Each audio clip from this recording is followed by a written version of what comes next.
The Cats, once again, top 4 and finals bound. A couple of changes for them.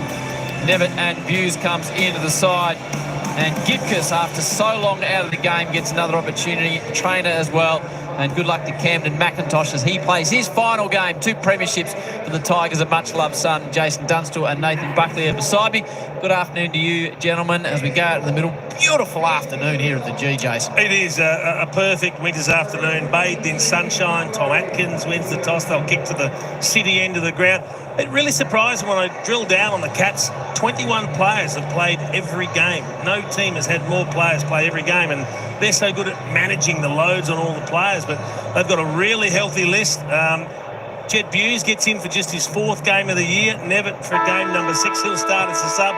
You've just got to try and take the opportunity. You get half a sniff, play as well as you can, and make sure you put your name up there and you're a chance of playing in the finals. Brad Johnson is on the boundary. Afternoon, Bradley. How it's the perfect conditions down at ground level to play your final game in the yellow and black, and that's Camden McIntosh. What a player he has been over a number of years for the Tigers. 2-time premiership player, 213 games. He's played the ultimate role throughout his career. His skills have been nice, and he's played that wing role, which takes a lot of gut run, get back, support defence, as we know, but then push through and hit the scoreboard when you can. So he's been a super player for the Tigers over a number of years. As we said, 2-time premiership player, and we wish him all the very best this afternoon. Bucks, as we go from a player who's finishing up his career to one who's coming back, a young gun for the Tigers. Yeah, Josh Gibcus picked up in the 21 draft at pick 9. Played 18 games his first year. He's only played 2 games in the 3 years since. So great to see him back for his 3rd. He's had a horrific run with injury, so the young fella needs a break. Good 4 quarters under his belt to be a good start. Saturday afternoon football from the MCG, live and exclusive on Fox as the Cats look to roll into another finals campaign. Nankervis and Stanley. Bounce probably favours Nankervis. Tries to get away from the Smith tackle.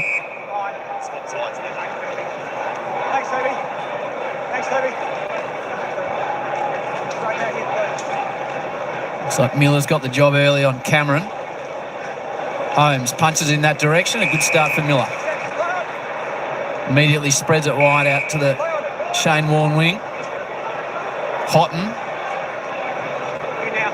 Short. Nice hit up to Armstrong.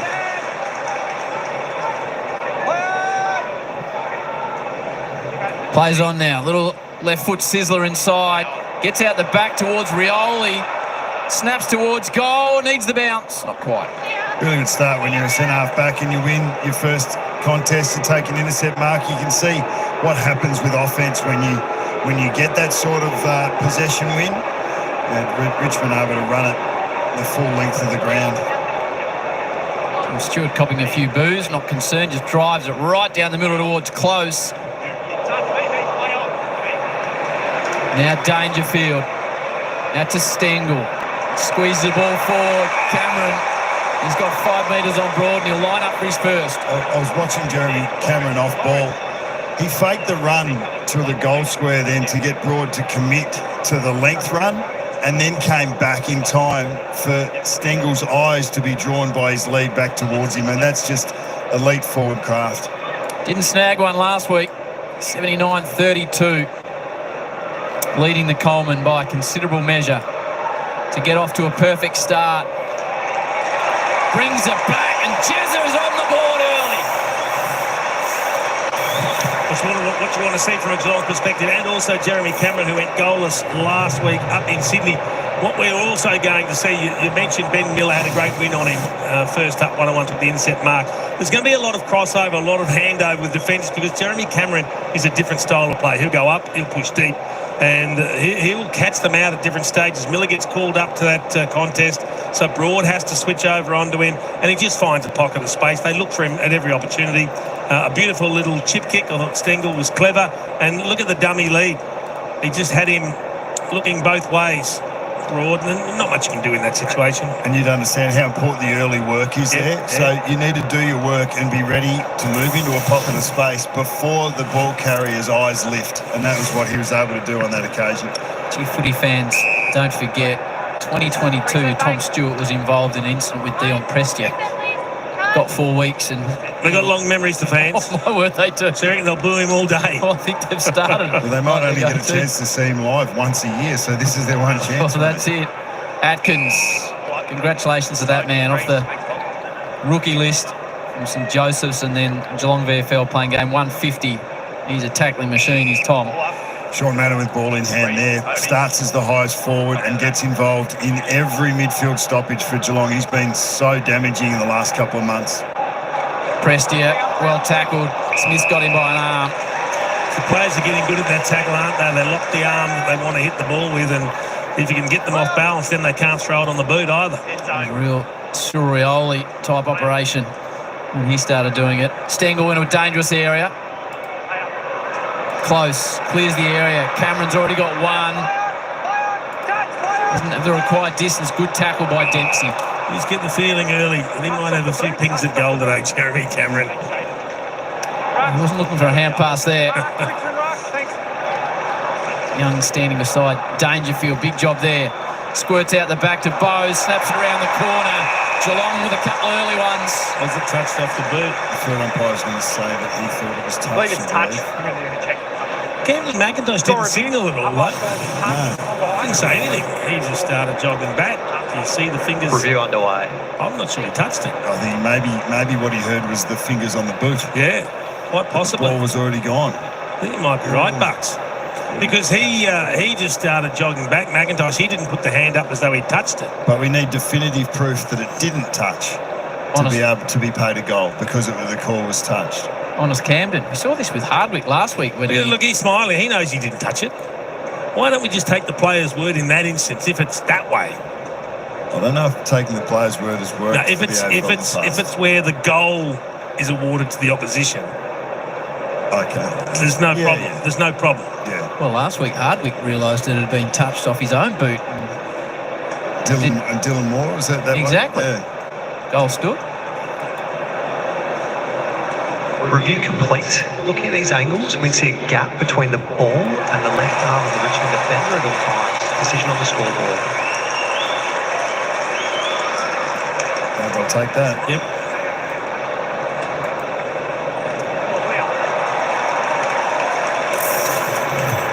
No arguments from Cam McIntosh either. He just jogged back to the wing. I think he knew he didn't touch it. You can normally tell by the reaction from the player straight after the kick. He doesn't hold the hand up. He doesn't suggest that he's touched the ball. He's not talking to the umpire. He's not saying anything. No, He's just looking back. He's looking back. He hasn't got the arms up saying, I touched it. There wasn't an arm thrown up at any point, and you would have thought if there was any touch on his arm, he would have been bellyaching. Well, the other thing is, if he touched it, he didn't need to look where the ball had gone. He was watching it go through for the goal. Good start for the Cats. Showing their intentions early. Cameron and now Bowes. So got to dig in early, the Tigers. Got to get themselves into the game early. Myers starting in the middle. Inside Hopper. Just managed to get something on it, did Houghton, and now a chance for the Tigers to go forward for the first time for the afternoon. Ross, nicely laid off to Lynch. Needs to go back and have a shot here. He needs to kick a goal just to settle the team down. They got a little bit lucky not to get pinged in the middle of the ground as well. I was in the lift with Mr. and Mrs. Lynch on the way into the ground. So I've been a bit hard on your son. He's very aggressive on field. I think maybe he's one of the last ones that likes to hurt people. He's not like that off the field. I've gone, well done then, because he is. He's been an aggressive player for a long time and an excellent player for a long time. Off into the left from the graphic, all grounds. Not this time. He strikes it well, Lynch. And that is exactly what the Tigers needed, just to calm things down a touch after the Cats got away early. Yeah, 100% Howie. And that's why I didn't like watching him look around, thinking about a short pass. He's inside the 50. He's a booming kick. He needs to take that responsibility, show that leadership. Go back and kick the goal that gets them into the contest. And that's the one that they were a little bit lucky with, that Houghton wasn't pinged for incorrect disposal. I don't think he got a fist on it, but he butted up, got another possession, and then they were able to find Lynch on the lead. And it's a really good finish. Just the follow-up. Houghton got away with one there, but followed up really well. And that that little touch kick that players are doing, the younger players more so, the one that's just off the outside of the boot. Now, it doesn't need to hit the target as such. It needs to just to get to the area for his teammate to then do something with, which is what set that play up. Nice start to this one. Hopper finds a little bit of space to Nankervis. Wants the overlap player coming off the back of the square. Rioli, he's going to have a couple to beat.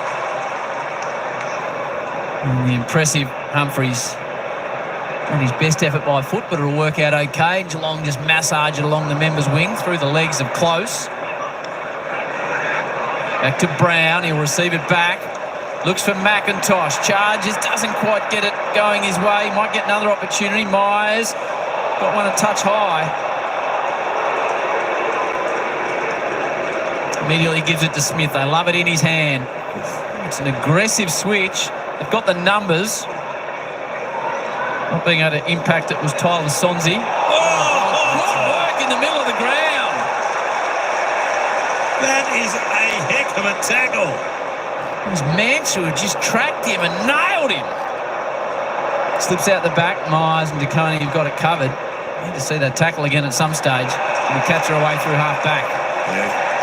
Free kick the other way. Well picked up. Manor was taking Jaden short, protecting Bose, who was coming back for that mark. But have a look at this tackle in the small box. That's there is room for the physical shoulder tackle, isn't there? Probably fortunate that there was no head contact in the end.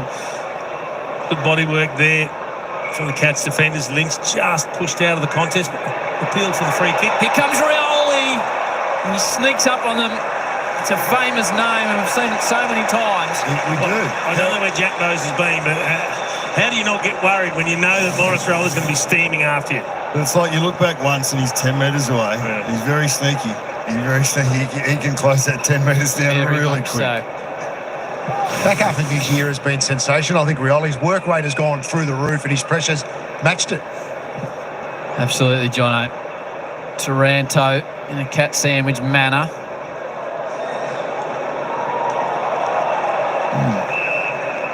Richmond just wanting to run and carry at any opportunity, trying to put speed on the ball. And the Cats love that as well. They love high transition. That kick across the ground from Bailey Smith earlier highlights that. Turnover by hand. Chance for the Tigers. Goes back the other way. Holmes picks it off. It's a clever kick. Looking for Close. Was aware. Spreads it out wide to Mullen. He's got space in front of him. Martin's on a lead. Goes in that direction. Good coverage by Gibcus. Can he come again at ground level? Martin keeps it in front of him. And as far as Myers, scrappy little passage back to Gibcus. Good to see him getting a bit of the footy in his hand. Bolter can't pick it up. Now Henry. Big fly from behind was Dempsey. Falls to Martin. Had a bit of the footy early. Close. Tracked back by Broad. Tigers need to get rid of it. Run down from behind. Manor. We've seen some good run-down tackles early. That's what the Cats are. They're just, as he plays on here and finishes. 3 early for Geelong and Manor. He just gets better and better every time you see him. The Cats are just a high IQ football team. Every one of their players in that bit of play played the percentages, played smart. They're not going to win every contest, but they're hard to beat. But when they lose one, they're probably going to win the next one. And they're just in great shape as well. So Banks here, who's been getting a lot of the ball and rebounding, Manners just all over him. And then the pressure to be able to stick that tackle. But change the direction, which they're happy to do. Brad Close uses Stengel, Cameron's not on, so then Jack Martin's in the mix. It's just the way that they work together, just all high IQ players finding the best way to go and score. Love the tackling technique. As he brought him to ground, he dragged him backwards, so he didn't get into his back. And if he doesn't get you, you've got Close, you've got Myers, you've got Stengel. They are so dangerous. 3 big tackles early in the game. Mansell Rioli, and now that one awarded with a goal. He's coming back, and he's done so often. Is Stewart still getting those boos for the incident 3 years ago. Myers got a bit of work to do. Clever enough to just step around an opponent. Looks to the middle. It's a beautiful layoff kick. to Atkins, wants to go again. Geelong really look on here early. Broad comes off his line, does really well to halve the contest. Cats seem to have the numbers at ground level every time. Smith. Back to Stewart. Sends it to the outer side. Not his best effort by foot. Sonzi in the spear mid boots. Back to Ross. Got options. Got to make something of it here. Prestia. Taranto has time to fumble it. They go deep. Armstrong couldn't complete in the air. It's a throw. See, they missed an opportunity, the Tigers. They had Mansell in space on one side of the forward 50, basically all to himself. Mucked around, overused it by hand, went the other way. The opportunity was gone. Geelong have got a way of, when they do turn the ball over unexpectedly like that, they've always got more numbers behind the ball than the opposition, though. They never get offside. Good body from close to Myers. Cameron Miller gave up a go early. Myers had a lot of it to Atkins, the 150 man. Sends it deep inside 50 towards Stengel. Tracks it back. Good inside 50 work by Atkins. Stengel's in about 20 metres of space. He tried to miss that kick. They keep getting out the back, don't they? They are so good at taking off once they win the ball, the Cats. 29 goals for the year. They look on Geelong. 29-25 for Tyson. Off a couple of steps. Gets it a touch narrow. That's their first blemish. They're 5 inside 50s for 3 goals won. That's how efficient they are, how dangerous they are when they get forward and take their opportunities. Banks to reset for the Tigers. Cameron Bowes, Manor and Lynch. The ball kick majors early here at the MCG.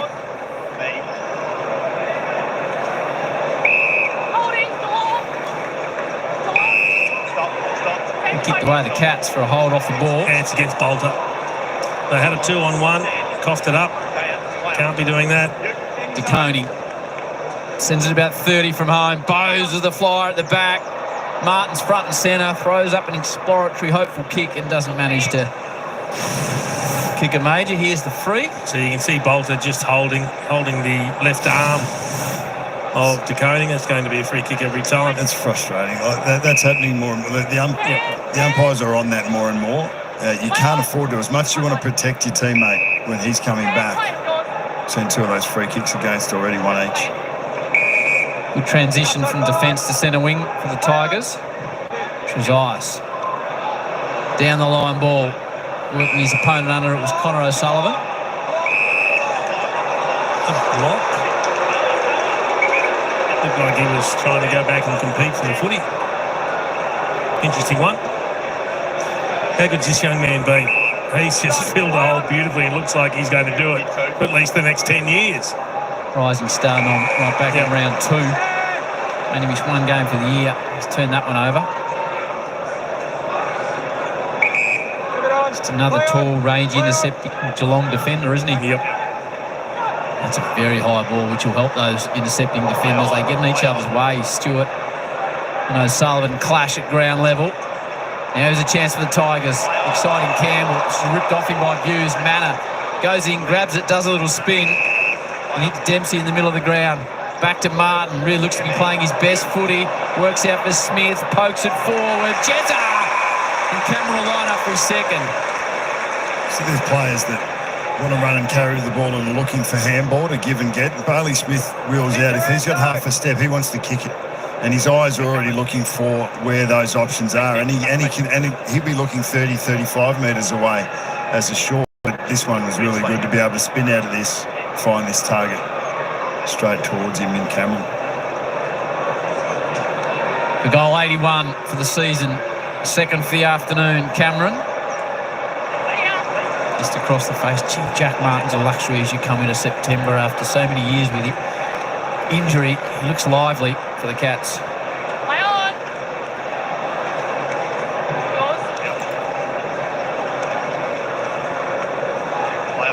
Armstrong got a hand to it. Stopped O'Sullivan taking a clear mark. Taranto. They send it down the outer side, the Tigers. There's a chance now for Sonzi. Clever to Campbell. Dangerous player. Drops it forward. Guthrie with a spoil was good on Houghton. Banks. Ross. Humphries can't complete the mark. Here comes Campbell. He's got room out wide. Mansell. Back to Sonzi, the 1-2. Mansell. Someone has to have a shot. And Mansell says, I'll do that. And I'll not only do it, I'll kick it. It's a great little bit of play there, the 1-2, to be able to find some time and space because he was hot the first time, made the right decision not to try and force the kick, but to handball back, and they were able to just find 2 or 3 metres of space to be able to put that finish in. They've taken the ball inside 58 times, the Tigers, to the Cats 7. The Cats have been very effective inside, but the Tigers in general play look okay. Yeah, what they don't have is the same connection going inside 50. It's kind of make it up as you go. They're just still feeling each other out. You know, it's not always clean handling or a hand pass that releases the player into space that allows him to kick with a bit of time under his belt. Everything's a little bit hurried, but they're working hard at it and they're creating some opportunities.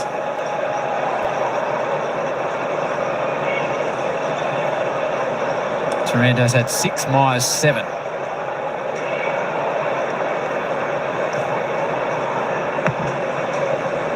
Curvis takes up the space in the ruck contest. Hopper round the body. Stewart in prime position and slips. Opens the door for Sonzi. Squeezes the ball forward to Bolter. Has it got the required distance? No play on. Stewart brings the big man down. Not an easy task. Here's an opportunity for another big man in there. Curvis drops short. Good contest in there. Here comes Campbell. Whips back just to do something quite fancy. Doesn't quite work out. Bowes runs back into the fire. Humphries check side out of defence. Mark completed by Trezise.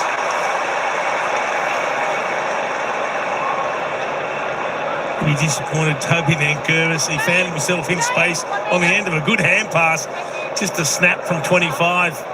Didn't get enough of the ball. Didn't make the journey, but they're the opportunities they continue to create. Looks like he wants to lay it off, does James Trezise. 3 goals for the season. He does just that. And they've turned it over. Dangerfield just whips in, grabs the footy, gives it to Holmes. Hand pass with a touch error. They come again with a repeat inside 50s, the Tigers. Short. High up and under style ball. Big fly from behind was Bolter. Mansell's been busy early. Back towards Bolter now. Armstrong. Thrown out only as far as Hopper. Spiralling ball forward. McIntosh. It's what the punt road and wants. He's still in it. Camden. Can he get away from Bowes? Gives it off to Mansell. Floats one forward. Gee, the crowd lifted when it went to Camden. If he gets an opportunity to kick one, he'll lift the lid off this joint. Good little few minutes of pressure of just maintaining the ball in their forward half, the Tigers. They'll find a way to capitalise on it. We've still got 8 minutes to play on the clock. The Tigers have had 43 handballs already. 33 kicks and 43 handballs. You can see their intent to flick the ball around. Taranto shanks it inside. Bolter brings it to ground. Guthrie.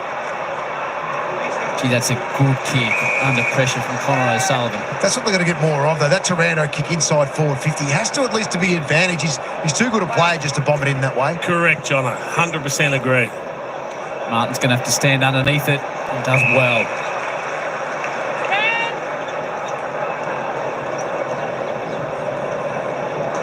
It's a bit to be said for conditioning and preparation, isn't it, when you think about Jack Martin. He missed a lot of footy late in his tenure at Carlton. If you get him up and about, he's an extremely talented player. Holmes sends it deep forward. Mullen hasn't kicked an AFL goal, had a chance for a mark. Stanley doesn't worry about the handball. Big Reese, the number 1, nails it. And the Cats get their 4th. Well, we just spoke about Toby Nankervis at the other end. Had an easier snapshot than that. Wasn't able to get the right connection on the footy. Didn't make the distance from 25 metres. But Reece Stanley at the other end, you can see Nankervis back there trying to defend on him. And just watch Dempsey here. This is one of those where you nearly push a man into the contest. He needs to be very, very careful with that. Lucky there was no contact and he didn't push Broad into the traffic. But it's a great snap from Stanley. do we think that that's where it's getting to? Like that wasn't a massive shove. He was pushing him in the side to get him away from the contest, not into the contest. But yeah, I suppose if Trezise ends up going into the next contest, he gets weeks if he pushes him into it. Wow. Those boos now, when did that incident happen, Howie? 3 years ago, 2022. When do they forget? How long do they boo you for? 2035, maybe? Tom Stewart, every time he gets near it, he's going to cop it today. Stanley, the goal kicker, plays on. Bose will stand underneath it. Stengel comes out unattended. It's a big issue for the Tigers. I mean, they're going forward hard and they're flicking it around and they're getting it inside 50 more than the Cats. So they're getting even supply in that regard, but they cannot defend their D50 at the moment. This will be the 8th, or potentially. It's 7 scores from 8 entries, and this is the 9th entry. And I know you find yourself in uncomfortable positions, but Tyler Sonsi was in a position there where he could have competed, and he had to just say, it's my turn to go, and just bring that to ground. Missed a little snap 5 minutes ago, did the number 18. Stuttering approach, right on his range. Hooks it going for the yardage to the square. Tigers should take care of it and do. Talking about Jack Martin before. Must be frustrating for previous supporter bases when they see one of their players go elsewhere and get a good run at it. Yeah. But having said that, at different stages, he did that at both of his former clubs, though. My word, just not quite for long enough. But we always knew he had that sort of ability. It's whether he could do it week after week. It depends how good the former club is going. Yeah, that's true. Some clubs seem to have the ability, like Brisbane with Danaher's and the likes, to seem to be able to get players ready to go. And the other thing is exactly right. Some injury-prone players or players that have suffered a number of injuries, they just find an environment that works for them. Not necessarily by design, it just works for them because everything's subtly different. And players mature at different rates as well. Wobbling ball forward from Dempsey. Bose overruns it through his legs. Nankervis puts a teammate in Trezise under pressure. And they scurry it through.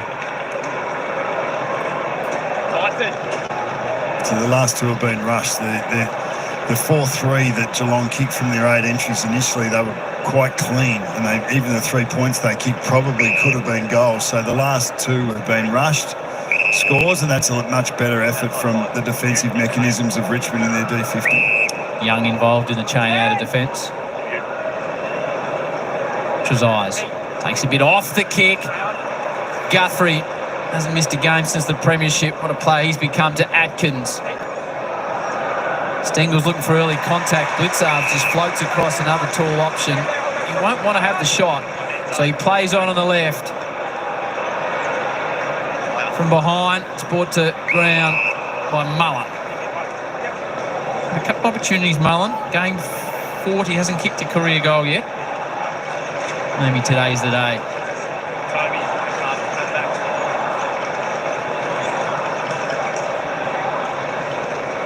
Trezise takes on one tackler. Well, he's got the free run today, Howie Mullen, no tagging responsibility, so this is his opportunity in this game to push forward at the right time. He's got the Irish mouth guard in. Manor kicked plenty of goals. Ball's round in a dangerous area, Dangerfield. Another rush behind.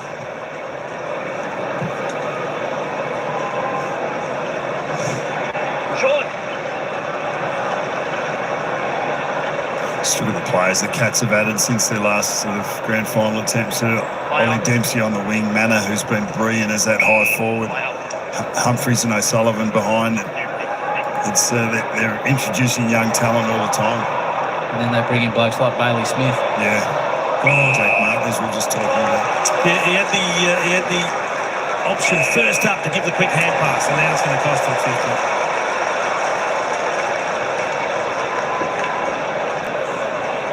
Tom Lynch puts the head down. We talk about hard luck stories too. Max Holmes missed out on that grand final years back, so there's always players that don't quite get the rub of the green at times, and their teammates they want to see them rewarded also. And Tom Atkins, hasn't he been? He's just such a tough player in an under. He's been huge for the Cats. It wasn't Lynch's fault that. No. but he knew it as soon as it was thrown. In game 150, Atkins leans back on it slightly. So they missed a couple of opportunities in the last 4 or 5 minutes, the Cats. Yeah, it's 11 scoring shots to 4, so this margin is on the verge of blowing out very quickly. For those on Cameron watch, he's kicked one and missed one early, has Jeremy. He's joining us. Sonzi with a nice bit of dash through the middle. Delayed it for Ross, who then didn't think it was coming his way, so he turned his back. Blitzarv's caught in a strong tackle from Nankervis. Rioli overruns it. Stengel doesn't. Outside of the boot, back towards Manor. Dangerfield steams out towards it. Manor tried to get a boot on it. Brown delays problems.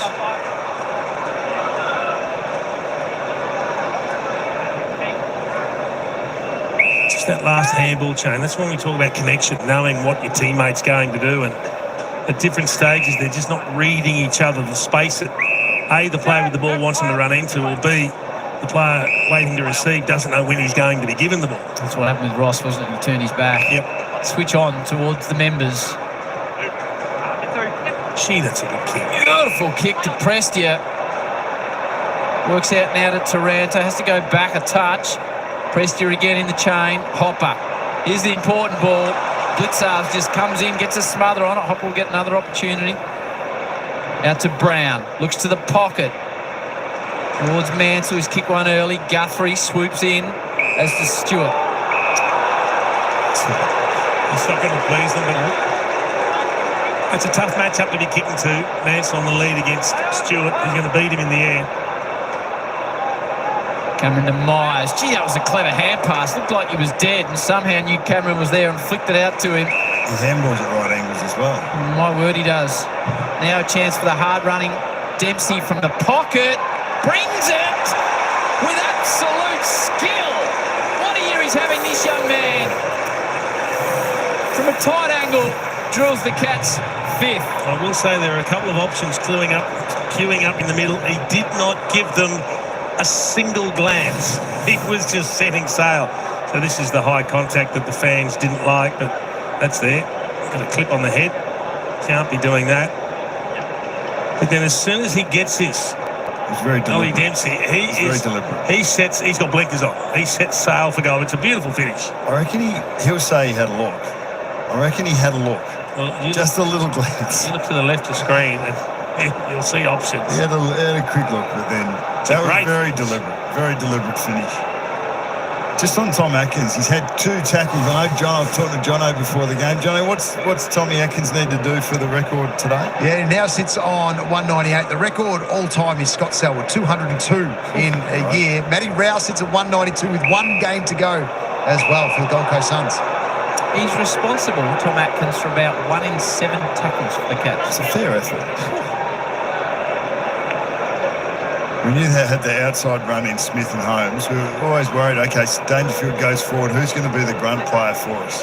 Jeez, he stood up, hasn't he? I heard the boy from St Joey's, local Geelong product. Taranto. High ball. Stewart keeps it away from Ross. Nicely gathered by Buse. O'Sullivan in the chain. Smith, they'll look to give it back to him. He just run and run. Look at him go. Bailey Smith takes about 30. And to Dangerfield. Just wandering his hands like the prize with Dacos. It's the catch with Bailey Smith. He's got a powerful lead, Paddy Dangerfield. He just explodes and attacks the footy. Good luck stopping him. Well, he's doing that with his arms pretty much up above his shoulders already. This is the part of the equation that troubles him the most. A little bit hit and miss with the kick, but what an option to have him bursting out of the forward line. If he's not on the lead, he's crashing backs and chasing ground balls. 25 goals for the season for Patrick Dangerfield from directly in front. No problem there. That is just a beautiful drop punt. And the Cats have got 6 and they are looking dangerous. That's now 13 scores from 15 entries. 3 or 4 of those were rushed. That's unheard of. Middle period. But, geez, you just want your back 6 to hold up a little bit better. But then again, you'd love a little bit more pressure on the ball. But the Cats are running so well. They run so well off their half-back line. And have a look how they're set up. Their key back is Jack Henry, who's probably the best athlete and runner in their team. Then they've got O'Sullivan, Guthrie, who's turned into a gun, Stewart, Buse, who's come in for this game. DeConing, who started in the ruck, is now gone back to half-back. They've got running plays everywhere that find time and space. 13 scores from 15 inches. That's like 86, 87%. That's unheard of in the game. And Tigers just 4 scores from 13 entries down the other end. Taranto nicely to Prestia. So an imposing start. Jeremy Cameron kicked 1. Bailey Smith's had 6 touches. Myers 8. Taranto 11. And Lynch also kicked a goal. But quarter time here, Richmond just hanging in there 2-2-14, trailing the Cats 6-7-43 by 29 points. So many fantastic shows on Fox. But for mine, this is the one. Bounce. You watch Freo take on the Dogs. Then you see the bounce. The Chief, Dicko and Gazy before the Hawks Brisbane. Do not miss it on Fox. All right, folks, there we go. Quarter time here at the MCG, the Battle of the Cats. Hey, M. King, Mark, what's going on? Hey, you've been busy moving in a new place. Noise. New place, and all fantastic. Tell you what, that's always exciting. Always exciting. Oh, you know, look, we're all doing well here. Very interesting on the ladder count. Seen the ladder, especially the games last night, of course, when Port Adelaide defeated Gold Coast. That was interesting, and the Magpies got up in a tight one. Tell you what, that ladder changed. But here at the MCG, the Kitty Cats, 6-7-43, doing it well over the Tigers, 2-2-14. There we go. What's that? 29-point margin, I think that is, if my maths serve me correctly. We go. It's a good game. Geelong finding a lot of space. I think Jess is going to have a fair bit of opportunity to kick a few goals, but playing up the ground as well. Love that. Danger doing well. I tell you what, they're all doing well, the Catters. I tell you what, the Cats, you know what, I think the Cats could be the ones to beat this year in King after Ranky going out, getting suspended for Adelaide. I think that's going to cost them. Pies, the Lions not going at their best. Gold Coast floundered. I tell you what, there is, look at the live ladder. That is the live ladder. Hawthorn, I don't think they're quite capable just as yet to win a flag. Giants, interesting. Bulldogs could be a danger if they get there. Freo, I don't think are a chance at the moment. So I think Geelong really are going to be the ones to beat this year in the flag. Of course, I think they're pretty well injury-free, if memory serves me correct. I could be wrong then. But I tell you what, Geelong have tumbled into premiership favourite for this year's premiership, and they're certainly looking good. Geelong will wrap up second on the ladder. Of course, Adelaide have wrapped up minor premiers with that win today over North Melbourne. Not by much, only by about 14 points, but Geelong, they should go on to a victory here. That'll secure them second and a home final, and I think that home final will be, without question, I think that home final, Geelong will be either against Brisbane or Hawthorn, you would imagine, and I'm actually going to be tipping. I think I'm going to be tipping Hawthorn to win that game tomorrow against Brisbane. So I think Adelaide will play Collingwood in the first final, and I think Geelong will play Hawthorn.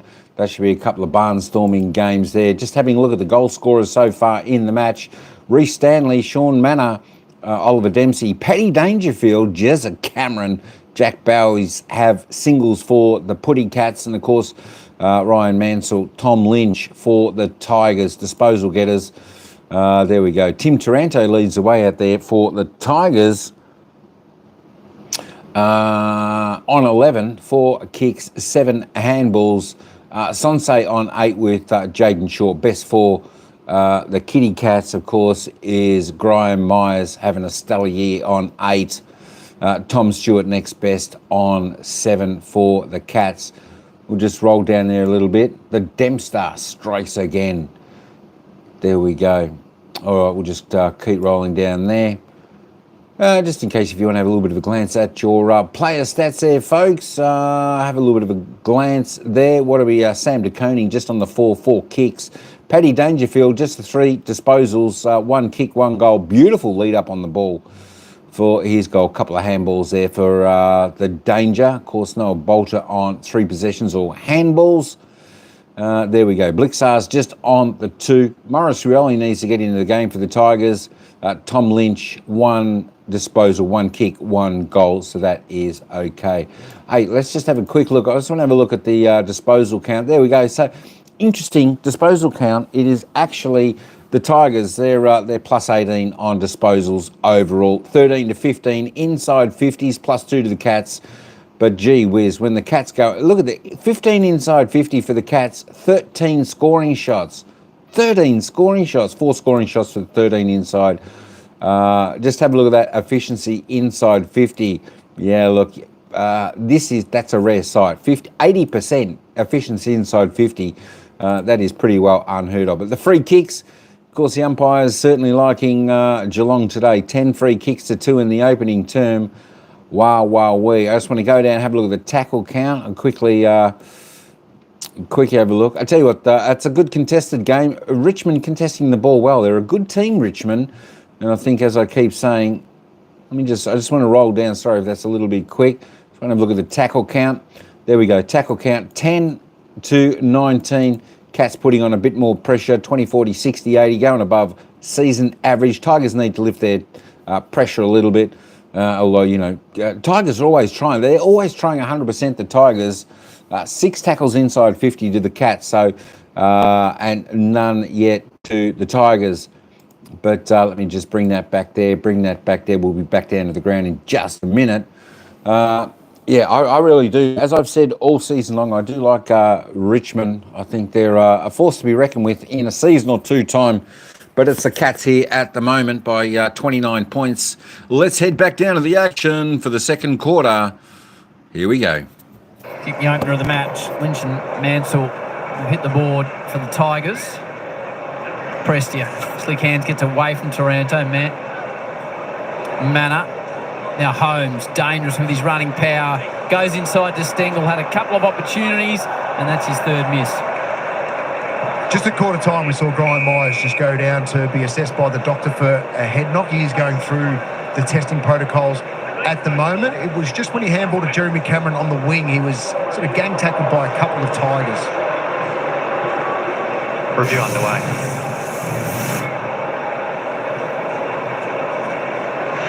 Review complete. Looking at these angles, we'd see the ball crosses the line on the boundary side of the post. Decision on the scoreboard. Clear as mud, that one.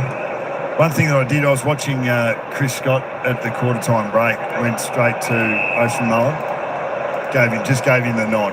He's currently tracking Tim Taranto, so 11 touches. Cat's not happy to allow that from clearance and that way to possession, so they're going to try and lock down him in this quarter at least. Just keeping an eye on coaches already, Bucks, Just starting to look at things from that perspective. It's a good way to learn what's going on with the game. Play on, hit the ground, play on.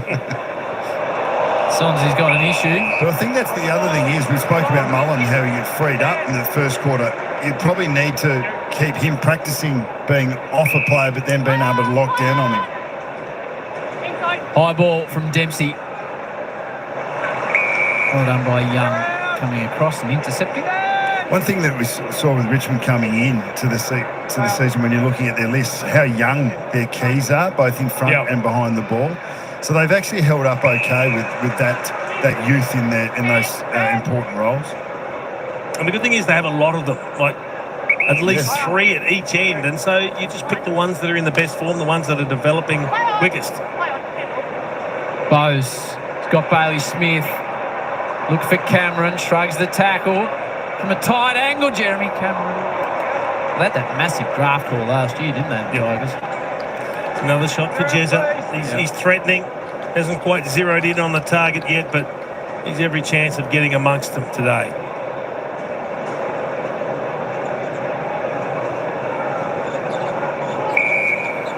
That's up high. Here now.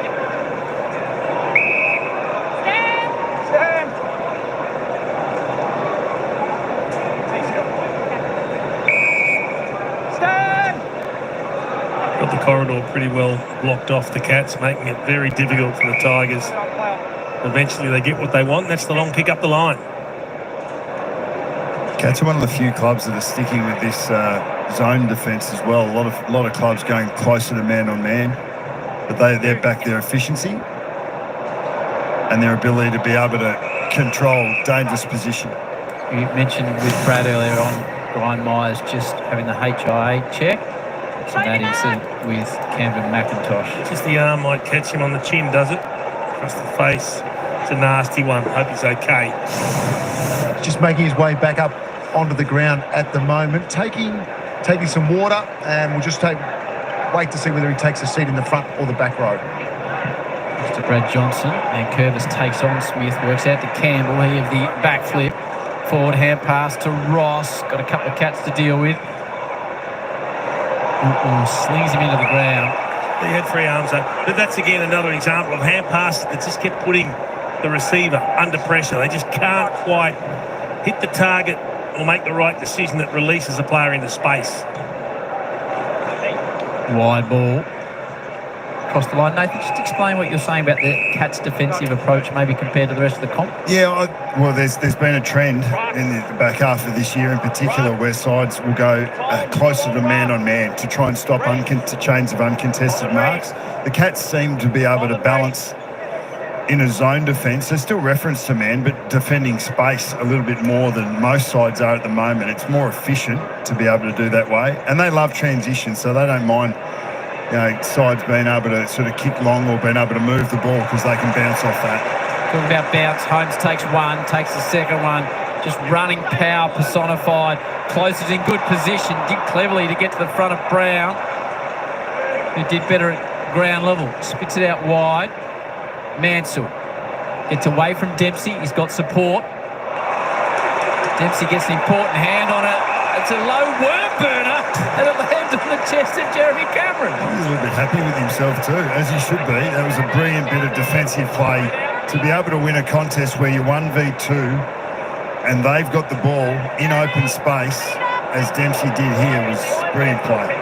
He just hoofed it off the ground, straight on the chest of the big fella who's lining up for his second. Just a couple this afternoon, the number 5. He hasn't missed that one. Jez has got 2, and Cameron is threatening here at the MCG. He's into the 80s. Could go deep into the 80s today, I suspect. It's a horrible turnover from the Tigers. You've got a 2-on-1. Yeah. 2-on-1 in plenty of space.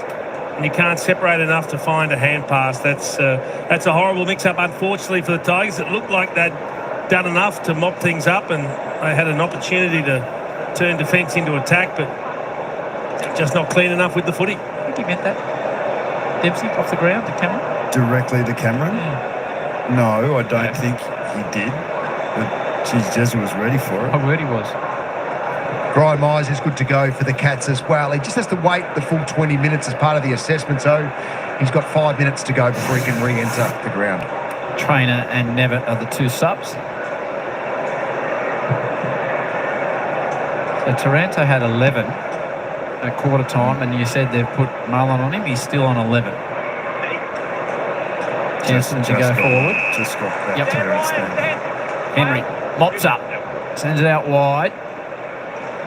Impressive Humphreys. Kicks it inboard to Buse. Stand. Stand. Play on. Cats down the outer side. And Stanley, who's kicked one, just floated over the top of Big Nank. What a survivor this bloke is. Been a good battle, these two, hasn't it? Just a chance to kick his second and directly on Toby, which he did in the first term. They've tried to move on from Reece Stanley 3 or 4 times as a club, but that just shows it's a testament to this bloke's work ethic and his character that he stays in and around the coach's thoughts, stays fit, stays ready, and performs when he needs to. 17th season, 165 games for the Cats, and he hasn't added to his goal tally there. It also allows blitzers to be used in a lot of different roles. Yep. He'll still play some support in the ruck, but he's such a valuable player in a host of roles for the Cats. Play on. Stand. All their success, they haven't really had that dominant ruckman, have they? The Cats, probably since Maybe Brad Ottens. No, they haven't valued clearance per se for a long time. They're definitely a transition team and put all their eggs, or most of their eggs, in that basket. Taranto can't get a pass to Coney. He tries to get through the legs of Ross. Rioli threatens. Lynch gathers nicely. Up and under. Dempsey gets an unusual bounce. That was good ground level play from Tom Lynch to be able to get low and hard inside that contested situation and get out. He actually was moving really well off that. He lengthened off 50, 60 metres, moving really well, given his injury concerns over the last couple of years.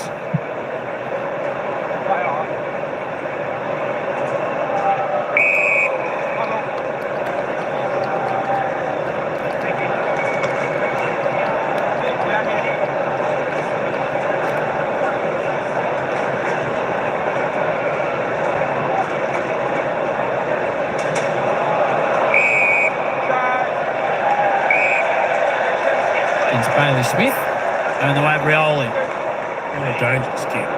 Just kicks it straight to Hughes. It was an ambitious lead, I thought, in the first place from Prestia, and an even more ambitious kick. Always going to be outsized. It was Prestia. Stanley and Nankervis. McIntosh. Nankervis again.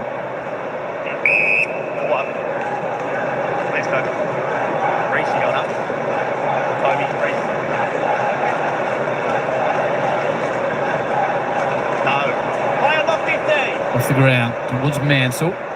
Hughes. Mansell has a second attempt at accessing the football. Atkins with power. And past just missed Smith. There's a whistle. So Atkins will get the free. Stand right.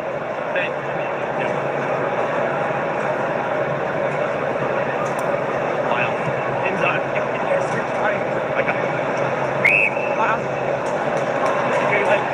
Smith just runs and runs all afternoon.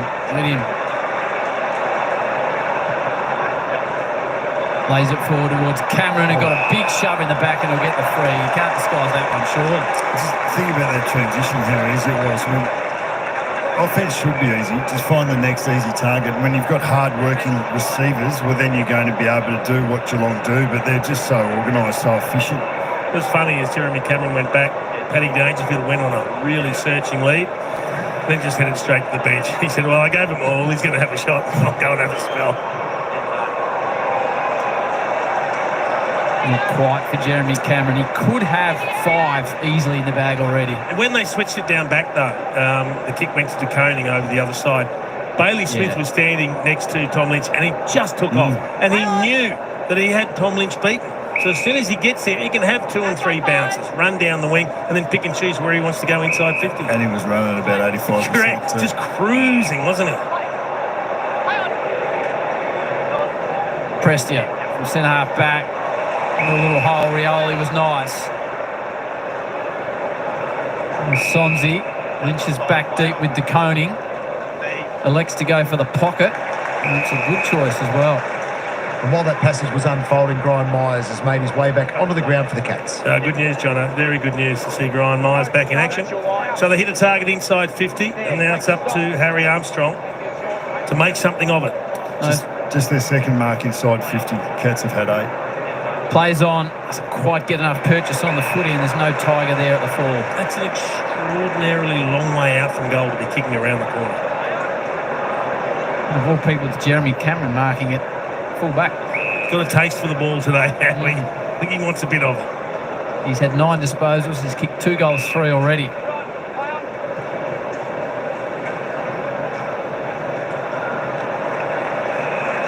They don't muck around with short kicks that aren't there out of their defensive 50, the Cats. And just watch them, they sort of empty out. So that normal 20-metre down the line uncontested mark that most sides go to, they don't care for that. They want to get their numbers in the corridor or out the fat side, or take the 50 metres down the line to take the ball closer to goal. What we did see was a really good spoil from Josh Dipkins, who's back in today. He got the high leap and the big fist on it, which was good to see. Adelaide winning. They're on against the Kangaroos, so the Cats win. They finish top 2. 15 seasons Chris Scott's been in charge, for the 11th time they've finished top 4. He's just defying all equalisation measures. It's an extraordinary run. It is. And to stay in those positions to contend, going into their last premiership, it was like, when are they going to convert? When are they going to get there? If you keep putting yourself in the mix, you give yourself a chance. Sonzi, sweeping hand pass, didn't really favour Hopper, but he was good enough to get onto his boot in a hurry. Lynch gets the bounce he's after. Little squeezing ball was aimed at Campbell. In fact, it was Hot he was looking for. Now Geelong are slingshotting off half back. They've got runners through the middle. Martin, Atkins. Inside 50, he's taken down after he got rid of it. And guess who? And it's into the path of Jeremy Cameron. Perfect. Perfect hands to be in. Tom Atkins working hard. But again, it's a hand pass that puts a runner under pressure for the Tigers.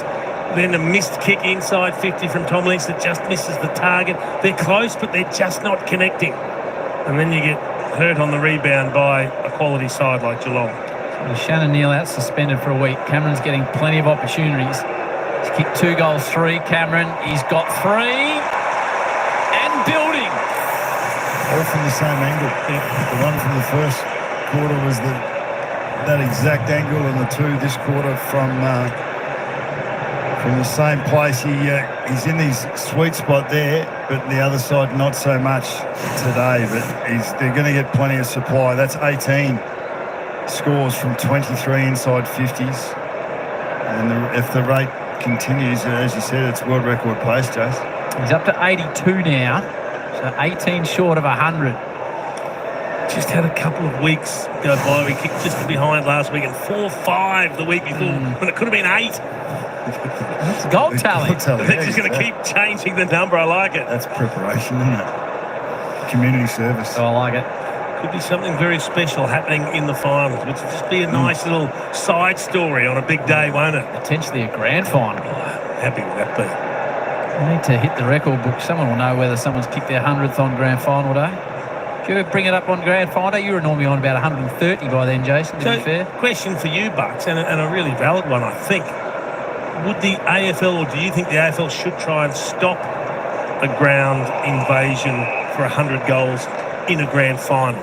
I think it would be less like it would be easier to stop and less likely, because half the crowd wouldn't be Geelong in a granny. Oh, good luck stopping it. Oh, no, I get that, yeah. I understand. But I think it just adds. I think all the corporates will come down on the fence. I just think it adds more to the majesty of the day, doesn't it?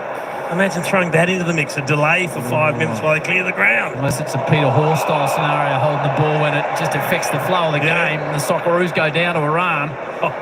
Taranto. Always negative, Howie, aren't you? Then Curvis sends it deep forward, right to the teeth of goal. Fraser Gehry brought it up in a big final, didn't he? And I think it swung momentum. This modern day, someone might skin a knee. There might be a sort of a claim, an insurance claim or something that happens for it, so you can't let it happen. I just wonder how you'd go about stopping it. Oh, as Stephen Quartermain said when it last happened with Buddy, people power has spoken. Yep. I heard Snoop Dogg's been doing some warm-ups over in the US. Oh, stop it. Oh, no. You think the dog's going to get out in the middle of the G? This is good now. Rioli, Sonzi, Bolter. I might have told the story before. When Plugger kicked his 1300th, one of our VFL players from Collingwood was jumping all over his shoulders. He played in the curtain raiser. He was wearing a Collingwood polo, jumping all over Plugger. He's got to be better than Noah Bolter. He's one of the senior players. You can't kick to a 2-on-1. You've got to pick a different option, at least where you can get a good contest inside 50. Atkins sends it deep towards Cameron. Gets off Miller. Look at this. Now close, has got options galore. Stengel's missed 3. And I'm backing him to kick one now. It was very open inside. Yeah, and as soon as it's won, Stengel round the corner. Kicks his first. So if you watch the Cats from above, where we have it's a great spot to actually watch the way they operate. As soon as they win the ball way up the ground, they're off. And there's always one of them going bang as hard as he can towards goal. And while everyone is trying to organise their defence, all of a sudden you go, oh, there's a bloke 30 metres on his own heading towards goal. You've got no chance of catching him. That's 15 times that they've rebounded from intercepts from their back 50, and they've scored 4 goals too. And they've also had 3 kick-outs that they've kicked a goal from as well. So 5 goals too already from their D50 all the way through. Yep. And you can set that off-ball run and the hard run to burst forward is what gives them that opportunity to outnumber or to engage, even up the numbers, and then ultimately outnumber at times in their own forward 50. 19 scores now from 24 entries. 29 at quarter time, out to a game high 49-point margin. Cameron's got 3, Stengel with his first. Taranto's had 14. Cameron with his 3 goals, 3, he's had 11. And Bailey Smith just waltzes through a little gap for his 11th. And towards Dangerfield. Banks, straight to Bowes. He didn't look like he wanted to take the kick, but there was nothing on. He actually wasn't under pressure. He was 5 metres clear. Could have taken maybe a bounce, but that's that perceived pressure that comes. And for Geelong, it's not just an at-ball. It was Dangerfield was chasing, still had 2 or 3 metres. It's not just the at-ball pressure. It's actually where they position themselves upfield. The Cats make it hard for a ball carrier to know exactly where to use the ball. Bowes for his second. And right on 50. Not quite the yardage, just short. Yeah, it was just a poor ball drop from Banks too, wasn't it? He actually had, I think it was, Tresize running wide for him, but it's a half-shanked kick. Just need to take care when they do have possession. Treat it a bit more valuable. That's a wrong kick from Brown. Smith, exactly where he needed to be. They give it back to Bailey. Dinks it inside. Great kick. Told Dangerfield where he wanted him. So the interesting thing about that is they kick to a one-on-one. It's a beautiful big long kick. But the first 2 players that get there from the rest of the ground are catch players that have beaten their men there. And all of a sudden it's a 3-on-1. That's the advantage of that zone, D. Yep. So you're sort of not just defending a Richmond play, you're defending a space. So the ball goes there, then they swarm onto that. They get the outnumber where the ball is. Dangerfield. Kick 1. Got the kicking boot on the skipper. Paddy's got 2, and the Cats are just tuning up for September. Kick the last 7 of the game now, the Cats. It'd be a good sign as a Cats fan to sort of sit and watch Paddy be able to hit a couple of really clean set shots at goal, and this one wasn't easy. It was this. I love this kick from Bailey Smith. That's just a point, put it out into space. And Tom Brown's no slouch. He's got some speed, but Dangerfield just had the step or 2 and was ready to go, and was able to maintain that separation and a great finish. You could just see Humphreys and Atkins and Smith working so hard to get over there and support the teammate competing, and then they're able to crumb it to go forward. And Dangerfield, just what an X factor he brings to your forward 50. Fraser Gehrig brought up the 100 in prelim versus Port, and they lost. But Doug Wade, whose grandson Luke Traynor is out here today as the sub, and apparently kicked goal 100 in the 74th granny. In the granny? Yep. So Doug and his grandson Luke have kicked 1,058 goals between them, of which Luke has contributed 1. Did they run on in the 74 granny? I don't know, Chief. I don't It might know. have been 120,000 people. I'll jump on YouTube after I break and let you know. It was for North Melbourne against Richmond. Smith, yet another possession. Just gets the kick away towards Martin. Dangerfield comes out. It's up to 14, Bailey Smith, equal with Taranto. It's just been quietened down in this second quarter. She and Mullen doing the job there. Do you think running on the ground would have been part of the deal in Don't know. 74? That's why I asked the question. Curious. Did they always run on the ground? Did you do it 6 times, Joseph? Yep. They was run on the ground there. They did. Did you love it? Interacting with the crowd, getting the pats on the bum and the head. Loved it, Mark. Sure, been about the people laughing now, man. It's just a glint in the eye then when he was talking about it. It really was. It did add to the occasion with Buddy. But in particular, and I think modern generations, we celebrate a lot more. Yeah. There's a lot more fanfare, a lot more, a bit of razzmatazz about the gun. We want it to be celebrated, and we want it to have colour. There's a bit of colour for you. There's a bit of Camden in the crowd. Very good. Out of side from the Shane Warne stand. And a lot less care for convention. Yes. And it's paid insufficient. The done thing.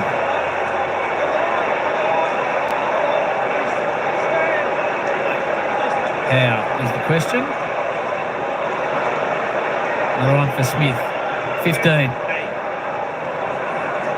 Blitzars floats to the front of the pack. Squeezes out the back. Prestia now Broad.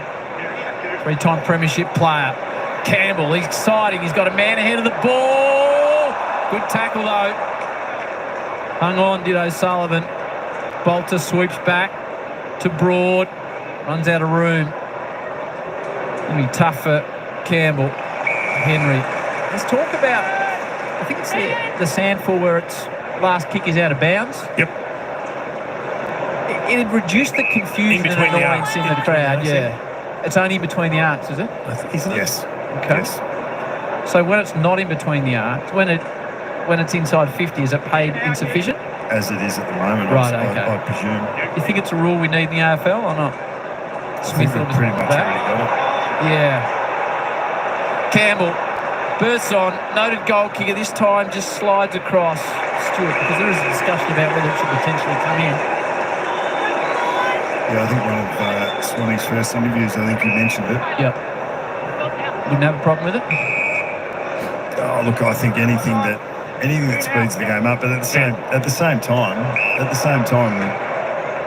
we are a sport for all shapes and sizes. We don't want ruckman not part of the game. It's just, but it will change the dynamic of what a ruck roll looks like. Here is the insufficient intent. And that's all because of the bounce. That bounces any other direction, it's okay. That's a harsh one. It is, but I don't think it's much of a step to go last kick out of bounds. Yes. The other team kicks it back in. I think that's a pretty easy step to take. Or handball. The handball, I don't know. I'm undecided. Stengel with a high ball, Broad. Attacks it nicely. Runs through a couple and gives it straight back to Stengel. Myers, Smith, left foot. Blitzars chases it back. Good tackle by Blitzars. McIntosh squeezes off the half back line. Touch ball to Buse. Close. O'Sullivan pumps it inside 50. Dangerfield with strength. But Brown does well in the one-on-one. Really struggling to find an outlet kick from their defensive 50 at the moment, the Tigers, when they do win possession. Normally kicking to an outnumbered scenario, and the ball's coming back very, very quickly. Dominating inside 50s for the quarter, and now for the match, +9 for the match. Ball's inside 50, 30-21. Away the Cats. Stengel just pushed off the footy. Then Curvis deals with Smith.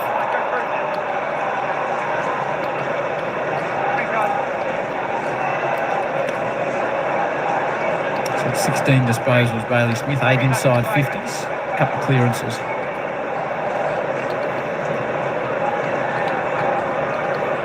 Well, that's deliberate. You've got to pay that. Yeah, it's against Gibcus, who's, I think, the only one surprised. Yeah, and that's just a man that hasn't played a lot of footy. That's exactly what you're seeing there. Because it's not a marking contest, and he's just punched the ball out of bounds. I mentioned a couple of times Mullins never kicked an AFL goal. Is this his moment? Stengel wasn't keen for him to have a crack at it. Plays on for a first AFL goal, and again we'll continue to mention that stat. I'd say he centred it. Miller runs out of defence. Hopper. Back to Miller. This is better. Oh no, they're set up well behind the ball. Bolter does well to bring it to ground level. Campbell tries to keep it in front of himself. Stewart They're going to send it back in an awful hurry here, the Cats. Myers, that's dinky even for Grian. Atkins, the lead is on, and it lands in the hands of Martin. Tell you what, if you go end to end against Geelong, you want to make sure you connect in your forward 50, because as soon as the ground is as big as it was then, them coming back, they're as good as any team at being able to find that space on the way back. And if you get the ball in Grian Myers' hands, he'll find 100 different ways to find the best, the next best receiver, which opens up the game for his team. Martin, he's got darting eyes. Lopes in. Hits it well, Jack Martin. Oh, what a player he is. And he's loving his time in Geelong. And they're out now to a game-high 62-point margin.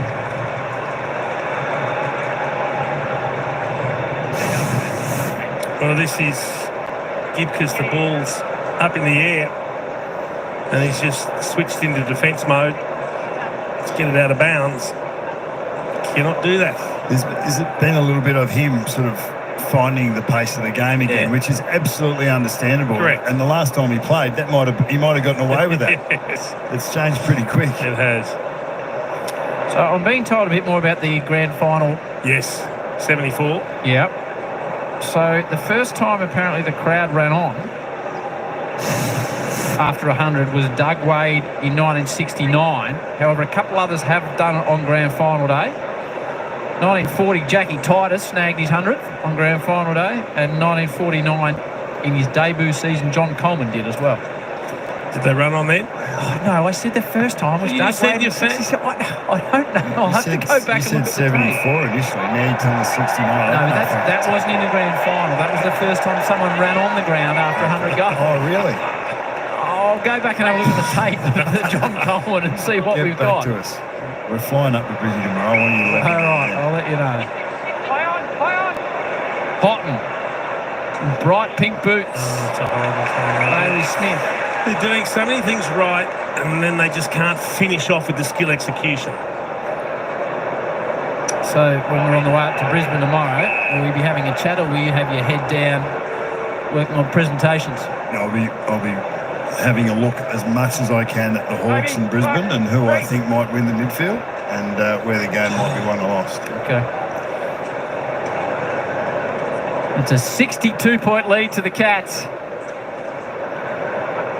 Then Curvis grabs out of the middle. Mansell, the Tasmanian, straight to Stewart. Just seem to know where to be, the Cats. So well drilled.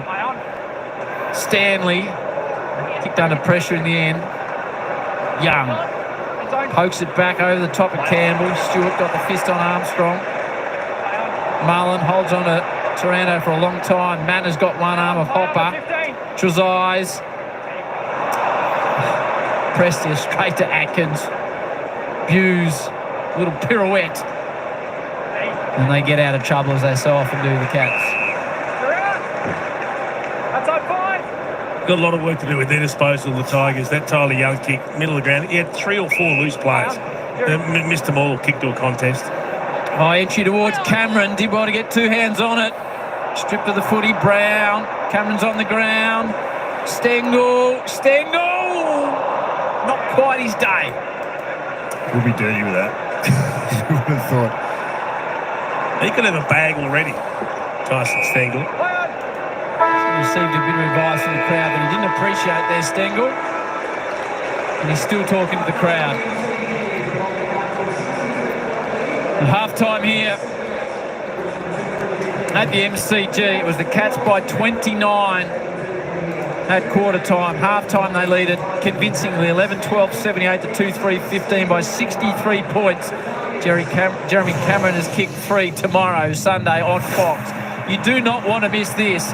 It's pretty much do or die, the Western Bulldogs versus Fremantle, unless Gold Coast would lose to the Bombers.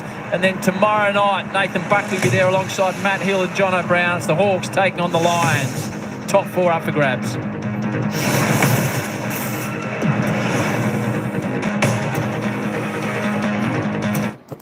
All right, there we go. Half-time, folks, here at the MCG. And the Catters, they're doing it well. 11-12, 78. The Tigers, just a 2-3, 18. The Tigers could only manage one behind in that second term. The Cats, however, 5 goals, 5.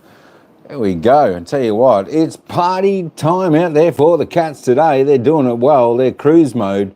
They're just trying to get all their aspects of their game into play, into plan, getting everything smoothed out, ready for a tilt at the finals. And of course, I think the Cats will end up playing Hawthorn or Brisbane in the first final. That's the way it's looking at the moment, folks. So I tell you what, they want to be on song. They want to get these things ironed out, ready to play one of the good sides, of course, playing some of the lesser sides in the past 5 weeks. The Cats need to be on song next fortnight for the first final, but we'll certainly know who's playing who in the finals and whereabouts come after Wednesday when the final game of the home and away season is played.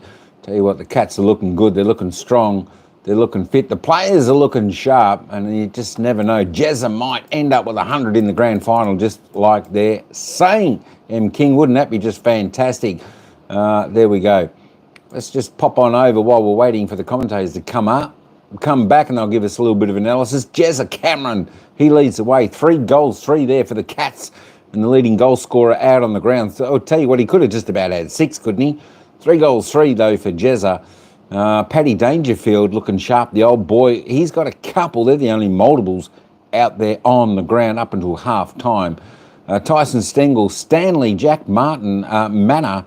Don't forget Oliver Dempsey and Jack Bowie's also singles there for the Geelong Cats. And of course for the Tigers, well, still just the 2 lonely goal scorers there for the Richmond Tigers. Ryan Mansell, Tom Lynch, both with a goal apiece. Let's have a look at the ball magnets out there. Bailey Smith continues to do well. I tell you what, I'm tipping he'll probably go poll pretty well in the Brownlow this year, Bailey Smith.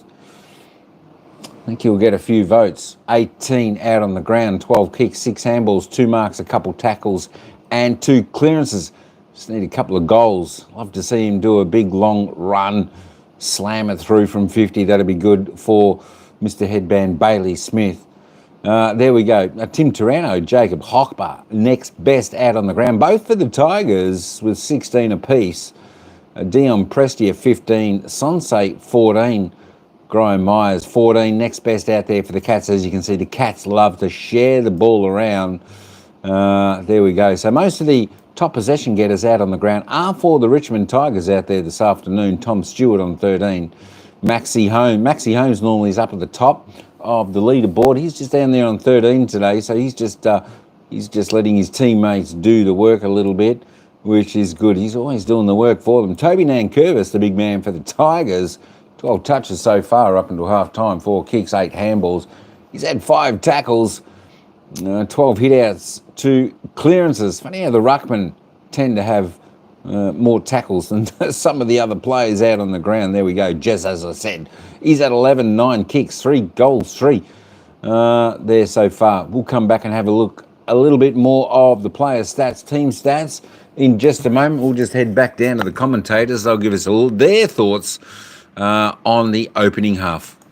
Final round of the home and away season as the Cats just consolidating that top 2 spot. Everything is going their way at the moment. 63 points is the margin. The Cats doing it pretty comfortably over the Tigers at the MCG. Nathan Buckley's been casting a keen eye over this one. Everything they're doing is pretty damn good. But the numbers are just leaping out off the page. If we look at some of the really key figures in this one, in particular, points from turnover, that is the biggest differential of the season. For a first half. Any game in the first half, yeah. The fact that, I mean, that's what our eye has been telling us. The Tigers had an entry there late in that quarter that looked like it might have been their first goal from turnover, but they haven't been able to do that. So 18 scores to 2. And Geelong have focused so heavily on their transition and their ability to score heavily from that has been great. And it's not just the 72% from their insides, it's actually the 19% from their D50 as well. So they're so well balanced with their offence and defence, and the Tigers haven't had any answers to that in the first half. Just the incredibly high conversion rate of their inside 50s, turning them into scores. And one man that's been a part of that is the Host Plus performance of the first half, Jeremy Cameron. Got 3 goals, 3, could have 4 or 5, but he's enjoying the wide open spaces of the G. He's roaming far and wide and doing as he pleases. Yeah, he has. And when the Cats move the ball so effectively and they defend it so well at the back end, then they get their chances. 3 goals is probably the lowest outcome that probably he could have had from today. But he's had a few mates. Bailey Smith has had 18 touches. We've seen Stengel, who's been involved heavily. Manor out of stoppages, especially in the first quarter. Brian Myers, who has withstood that HIA. Check out, but like Jeremy Cameron, whether it's on the last line of defence or in the forward position, has been brilliant. 82 goals, the running total now for Jeremy Cameron as he talks to a few of his teammates. Brad Johnson has worked his way into the Cats rooms.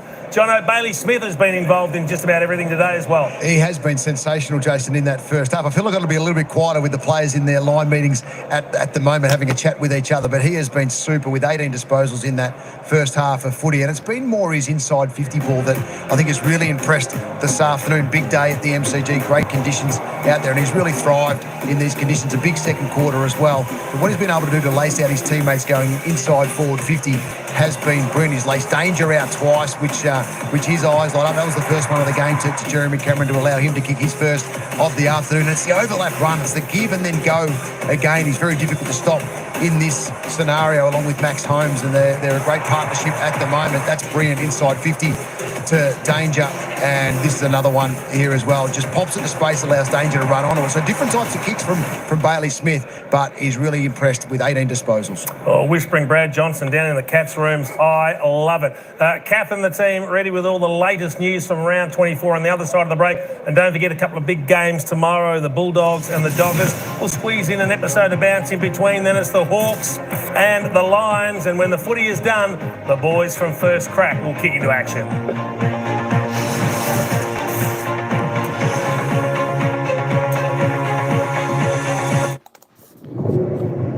All right, there we go. A little bit of a wrap up there from the commentators. We'll come back to them when they're back. Let's just head on back, folks, and we'll have a little bit of a look at the player stats, team stats, see how they're cracking on. Tom Brown there for the Tigers on 11. There we go. Jack Ross, 10 there for the Tigers also. Tommy Atkins there for the Cats on 10. Tyson Stengel, he looks reasonably good down there in the forward line there for the Catters, just with the 9 touches. 8 kicks, 1 goals, 2. I tell you what, there's been a little bit of wayward kicking. This margin could have been a lot better, a lot wider. That is for sure in this game. But as I said, the Cats doing this game well, sort of like cruise mode. Instead, getting everything ironed out, smoothed out, and ready. Same Paddy Dangerfield with those 2 goals. He's had the 6 disposals. Look at that, 3 and 3, 3 kicks, 3 handballs, 3 marks for Paddy. Down there, we'll pop one down there. We'll see who else we got. There we go. McIntosh just the 4 for the Tigers with Rioli. Tom Lynch just the 1 goal so far for the Tigers. Right, let's pop on over and have a look at the team stats, see what the changes have been happening over there. Still Richmond leading the disposal count out on the field today. They're plus 16 in that area. And of course, that is mostly in the handballs. There we go. They're 35 plus handballs, the Tigers, trying to get the ball moved by hand, whereas the Catters like the long kick. There we go. They're 19 plus in the kicking department. Just looking at those inside 50s again. Both teams, plenty of opportunities inside their forward 50. Tigers gone inside 26 times. But they've only been able to score 5 occasions. Look at the Cats, 32 inside 50s, 23 scoring shots.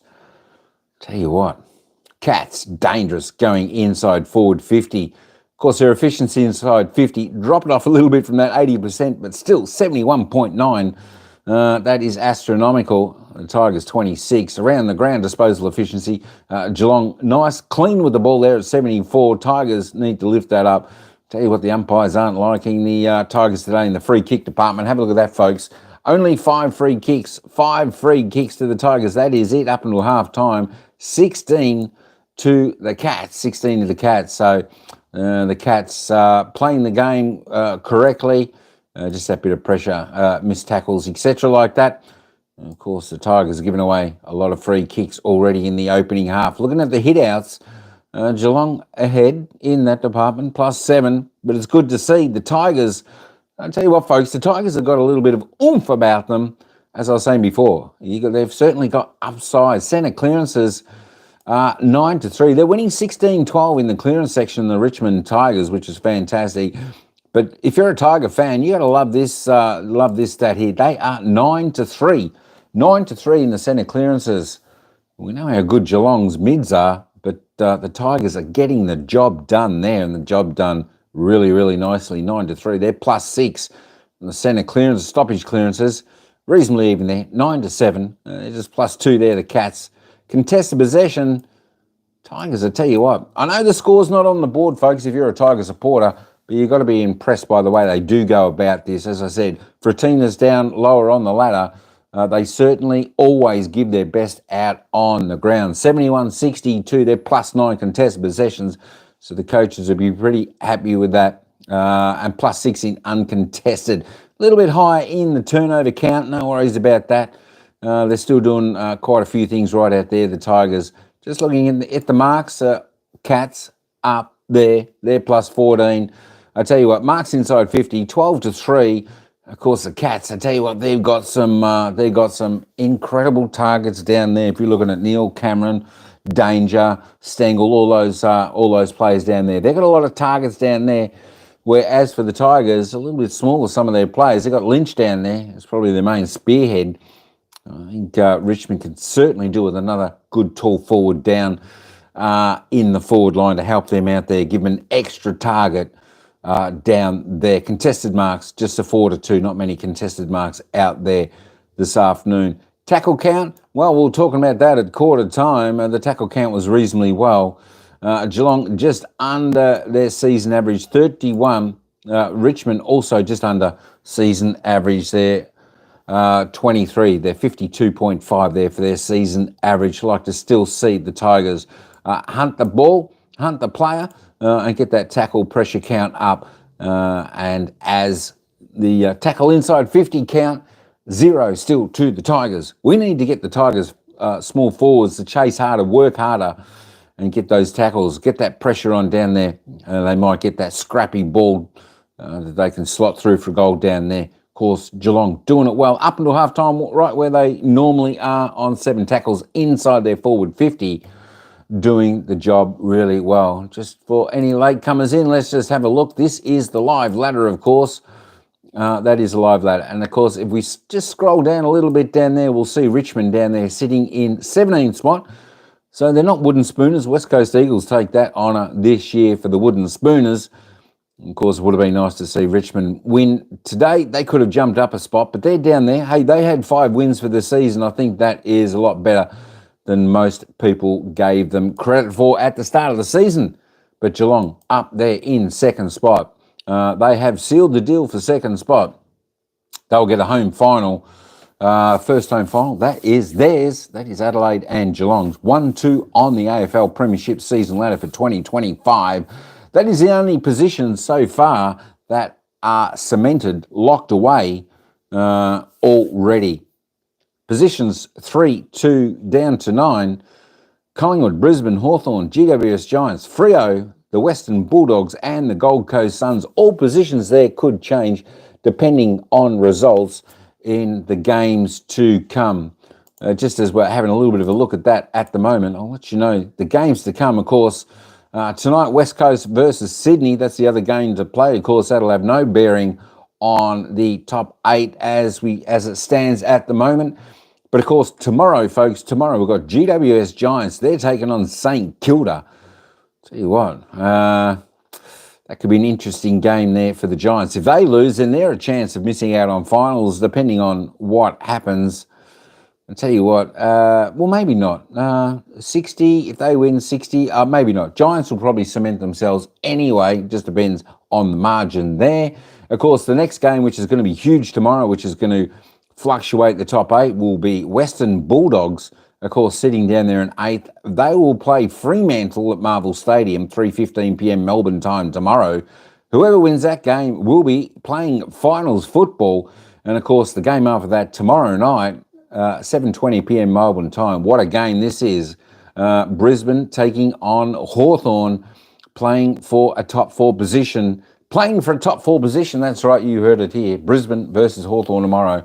Whoever wins that game, folks, if you're a Geelong supporter, this game will interest you, no doubt, because whoever wins that game should be the team playing the Geelong Cats in the opening final.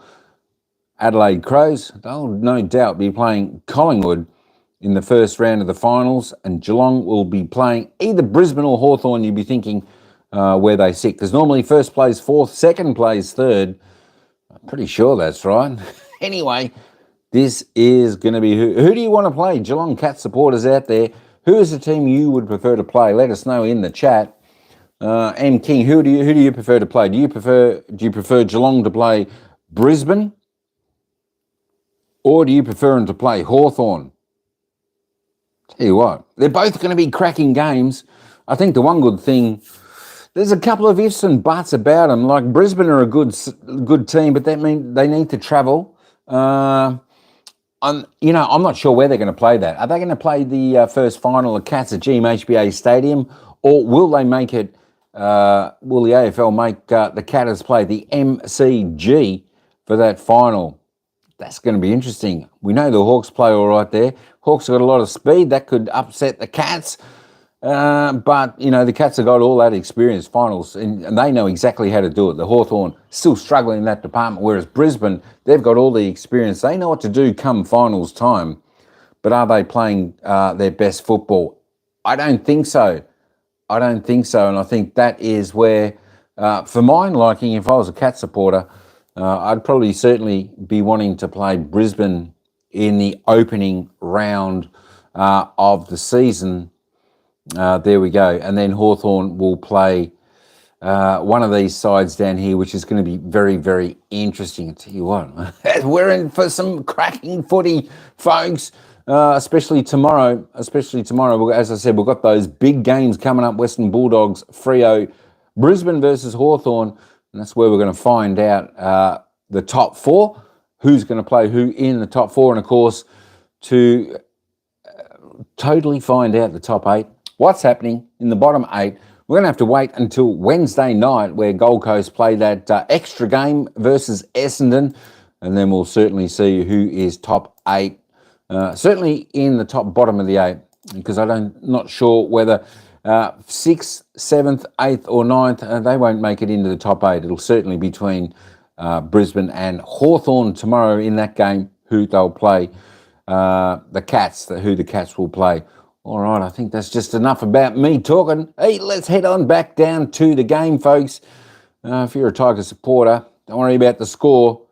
Your team's still all right. Give it another year or two, and they'll be cracking. The Cats, though, in cruise mode. Let's hope for all Cat supporters out there, they just continue to play the way they do, get everything running smoothly in their game plan, and let's just hope for no injuries out there on the ground today. But we're going to head back down to the ground now for the action for the second half. We're only about 20 seconds away, so we'll take you back down to the ground. Whew, I tell you what, 63-point margin. What is it going to be come the end of the game? Well, I'll give you one to think about. You're only 4 away from the all-time tackle record for a season in the AFL, mate. Surely this quarter you can nail that. Not focused at all. Thanks so, bro. All the best, mate. Go well. That's something to keep an eye on. He's 5. Absolutely. Okay. 5 tackles. You mark them off, Bucks. What about how little he wanted to talk about it? Yeah, he's had a very good first half. I mean, 10 possessions isn't a huge number, but he's had 7 score involvements with that. And the way that he allows the others in the middle of the ground to do what they do best, the Bailey Smiths and the types, it gives them great freedom. Cats have kicked the last 8 goals this match. They lead it by 63 points. September beckons them once again. Top 2.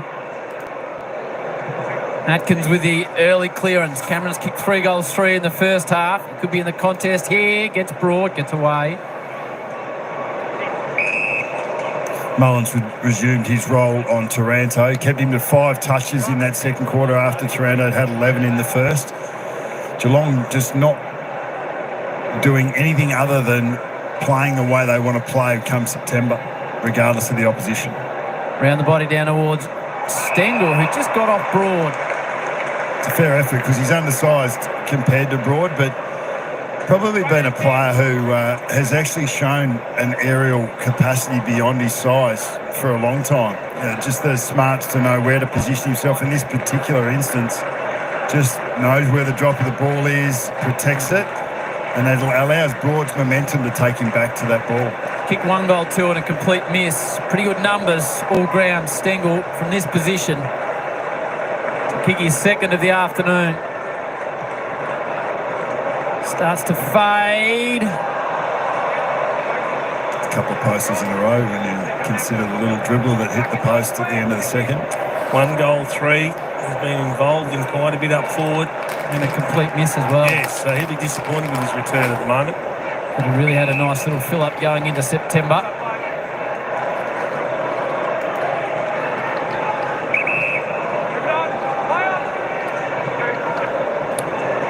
Punching kick, hop up, brings it to ground. Atkins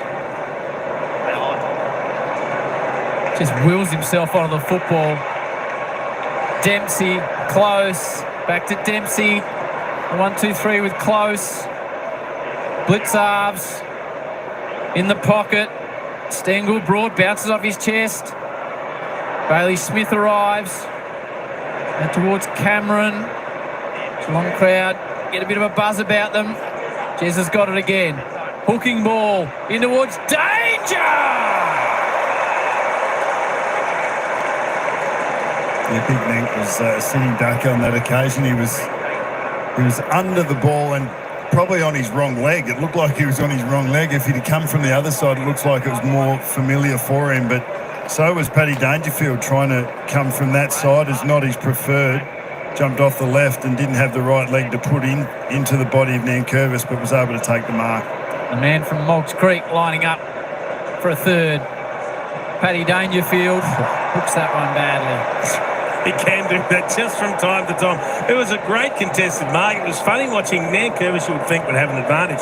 But Dangerfield looked like the ruckman coming into that contest. The way he just imposed himself physically, jumped over the top of Nankervis. You mentioned earlier on, Jason, he does everything brilliantly. Everything, His goal except kicking. that. So why is that when you look at what he does? I imagine it's between the ears. So it's not a technique.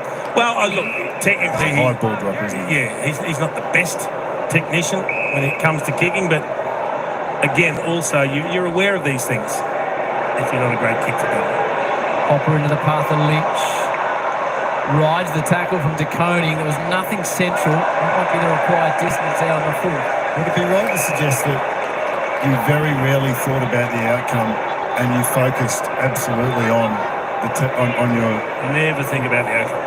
Ever. Don't ever think about the outcome. And it's all about the process. And I think that when you're not as good at that, you can be a less consistent shot at goal, because if you're thinking about maybe a bad outcome or even a good outcome, Danger might have even been thinking, this is 3. I kick this, I've kicked 3 goals.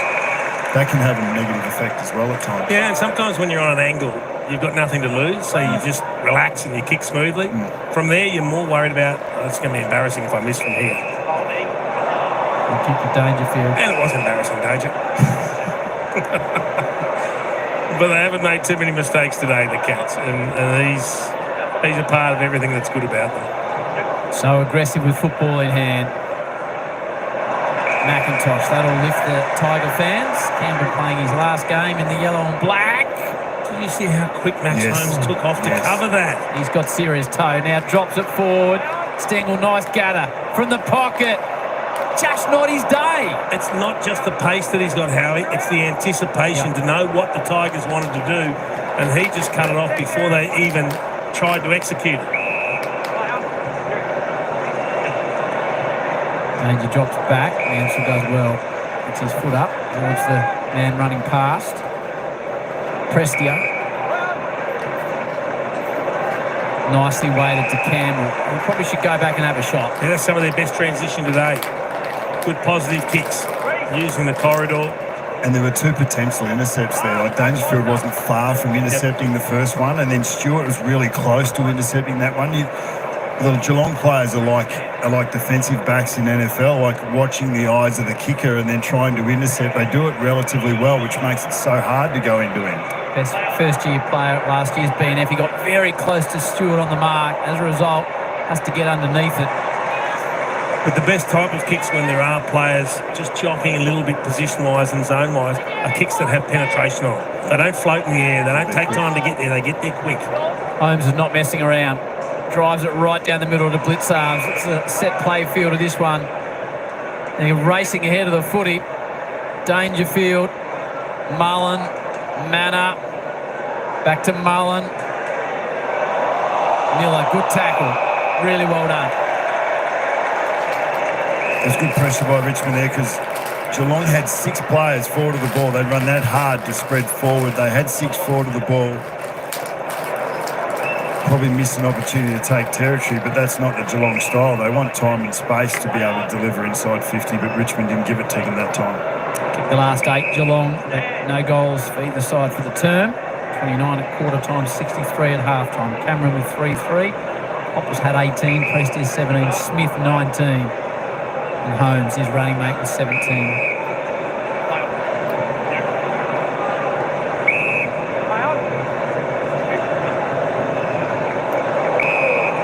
Gibcus, good to see him back after such a long layoff.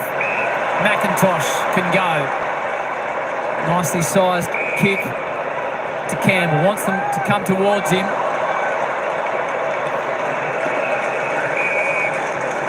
So where do we see Geelong running into finals, Nathan? Oh, look, they're really well placed.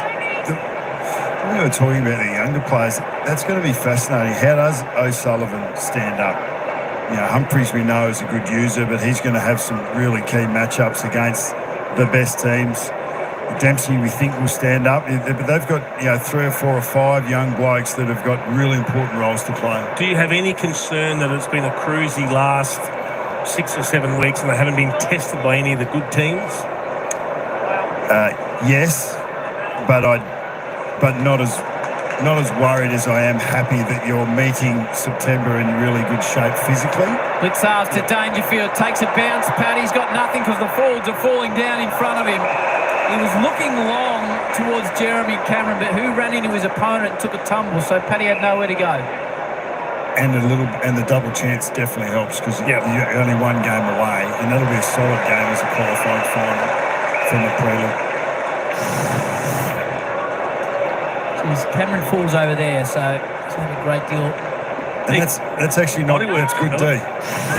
Miller, that early body is so important to win that contest or not lose that contest before you have to face the one to win the ball or to defend the ball. So that's just good defence.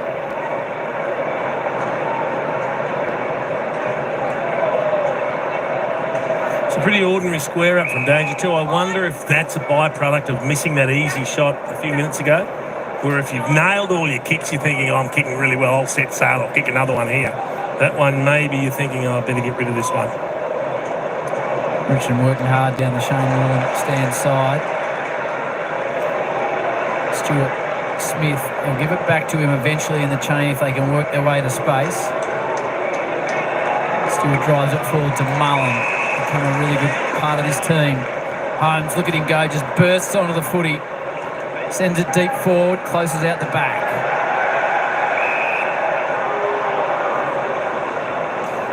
What is the difference between that kick and the Jacob Hopper kick? Any kick that goes inside 50, they never pay insufficient intent. So is that, I don't understand is that why. nearly preempting the rule that is going to come in between the arms? It's an interesting one, isn't it? But they don't pay it when you're going forward. If you kick it inside your 50, you never get pinged for insufficient attempt. Well, I guess the definition of the rule, your intent is to kick it to a player, isn't it? But that was a long way off, and if that had been up on the wing, he could well have got pinged. It's always going to be grey area. You'd just like there to be less, wouldn't you? And I think that's what introducing the automatic kick, the last kick out of bounds, takes away a bit of that grey area.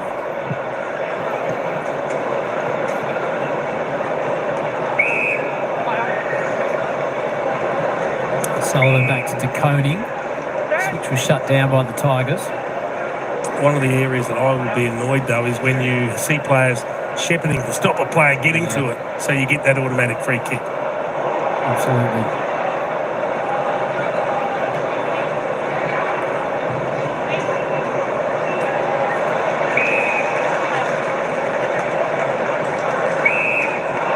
Atkins. Holmes up for his 18th disposal. Just find that Geelong's offence is so fluid. It can be run and carry down the line. It can be out the fat side with 2 or 3 long kicks. It can be Bailey Smith give and get and then a long kick over the top. They've got so many different ways to move the contest with the ball that really challenges the opposition defence. 14 marks inside 50 to 4 is some sort of demonstration of that, given that they've gone inside 50-40 times Geelong to Richmond's 29, so it's only plus 11. You would think that given the scoreboard that it would be a lot bigger than that.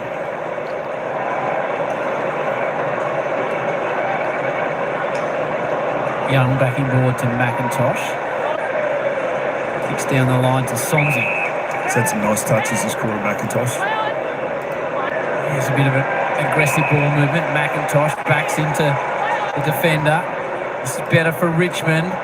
Mansell, it's a good build-up. And it works out nicely. Houghton decides to lay it off.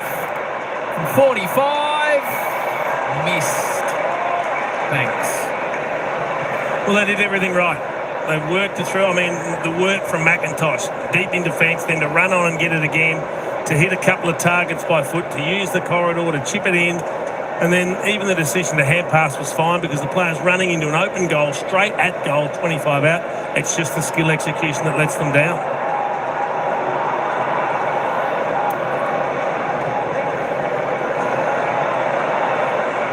Taccone on the top of Rioli. Martin. Humphries. Myers. Martin. Off the ankle. Rando mops up. Taccone always going to take that. Comes into the middle to Guthrie. Bit of sting gone out of this one now. Cat's not over to kick a goal for the term. So Richmond hanging in there. Run out of room in the middle of the ground. This could hurt them now. The Cats run forward to the footy. Cameron, 3 goals, 3 to his name, and it just bounces away from him. It's a let-off for Sonsi, isn't it? He's done a couple of those today, just speculative hand passes over the head. They had clear possession in the middle of the ground and just took too long to make a decision. Over an hour ago since the last Tigers goal through Mansell. It was 18 minutes into the first term.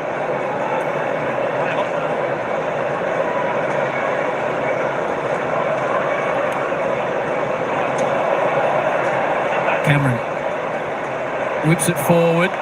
Stengel, he's missed, and this time Dyson kicks it for his second. A couple of dribblers have gone right, that one not so. I'd like to see how that ball came out when Bose, I think it was, got tackled. Just released it, just dropped it. We'll have a look at the Bunnings build-up. It was just, an opportunity just to let it roll out. Good tackle here. Can't see it from that angle, but he just lets it go. But then again, drops the ball out. If you can get away with that, that part of the ground is exactly when you want that to happen. If you were in your back, it's a good tackle from Miller. Looked like it could have been knocked out as much as rolled out in that one, which is the grey area that you try and that you need to play in to take advantage of the rules as they are. But Stengel's finish, he'd been hanging for that one for a little while. Brad Johnson highlighted one of the positives. Was Miller, and he's going on with his good form. Looks like Gibcus, first game back for a year and a half. No injury, he's just been subbed. I suspect that's managing minutes, and he's probably disappointed. He wants to be out there, but I've got to look after him. Smith got a big pre-season ahead of him. There would have been a really big conversation about whether they were going to play him today or not. What's the value of getting a young bloke that hasn't played in 2 years in for this game? The downside can be greater. Yeah, I think there's enormous value there. Enormous value. but there's still a risk associated with that because the worst case scenario is terrible, isn't it? So it's great that he's been able to get through this. We're assuming that body language is about being disappointed that he can't finish the game and hopefully not a soft tissue issue. I think it's disappointment, which is disappointing for him, but great for Tiger fans to see how much he wants to be out there. Yeah, but for me, if you don't play him, he goes another 6 months without playing, and it becomes an even longer period that you're stressing all through pre-seasons. I haven't played a game for 3 years. It gives you a taste. It's nice to have it under your belt and then go back to pre-season and work again. Great to see the senior coach sit beside him and just check in on him. Goes out the back, runs out of room.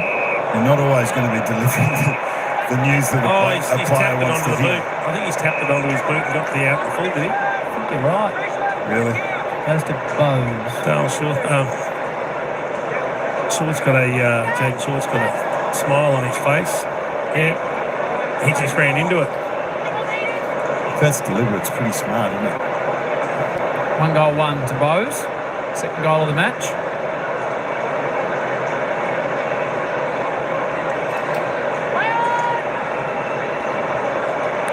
Might get the hook on it. Nathan, when you were coaching Collingwood, I was on the boundary for a lot of that, and you were a very touchy-feely coach. You were always giving your blokes taps and pump-ups. You always looked to be a very warm coach. Thanks, Howard. I'll take that as a compliment. My word. I think I used to get the red mist every now and then as well. We forget how far you've come, Howard. You were very good on the boundary, but even better up here, Cole. And it is confirmed tactical sub for Josh Gibcus, which is great news in itself, and I agree with what you guys were saying. It's just that week of preparation to AFL level again, getting set and getting things in his head organised for a big pre-season ahead. He did look off the pace, and that's understandable given the amount of time that he's had out. Atkins sends it forward into the path of Manor. They just keep finding space. They keep providing options. They will keep coming at the Tigers right up until the final siren. So they really need to dig in, the Tigers. Just 2 goals to their name thus far. I still think that reaction from Gibcus is a wonderful thing for Tiger fans. Yes, agreed. Absolutely. Manor, the eyes are darting. What's he got for us in the kit bag? Sends it deep forward. Close! Well, he was unattended in the end. He could have almost taken it uncontested. Went under the footy. Trezise, watch out. Stengel's coming. Now Trezise gets away from him. Stengel's still in the area. Good sweeping hand pass to Short.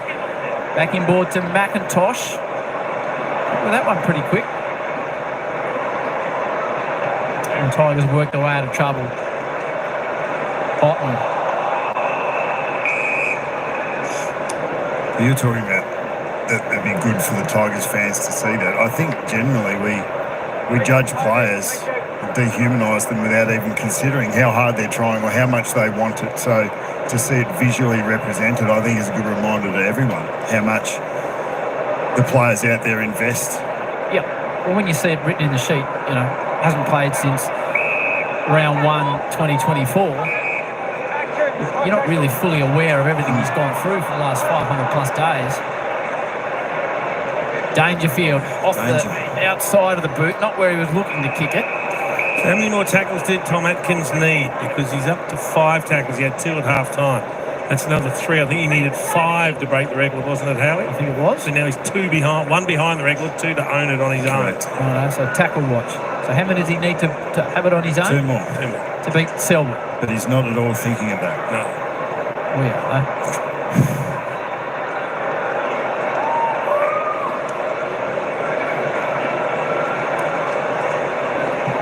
Hughes splits through the pack. Dangerfield just puts that colossal body over the footy. That's actually amazing that there wasn't a free kick in that ground ball. Because it would have been like under the knees. Yep. Danger went low under the knees, and then obviously the player that's standing up could possibly get an above the shoulders contact. But good play from both players.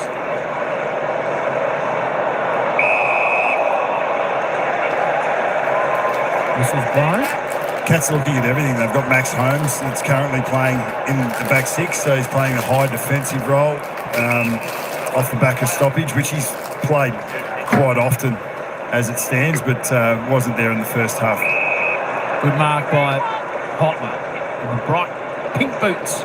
Shown some good signs in recent weeks, hasn't he? The last month or so has been very good.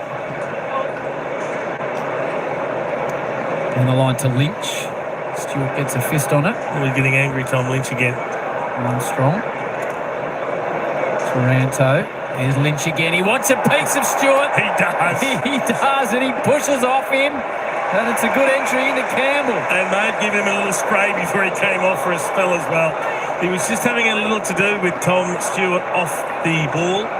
You can see the smile on the face of Adam Uze because he started really well, Tom Lynch, but then drifted out of the game. But he wanted this contact, Howie. You called it beautifully. Take that.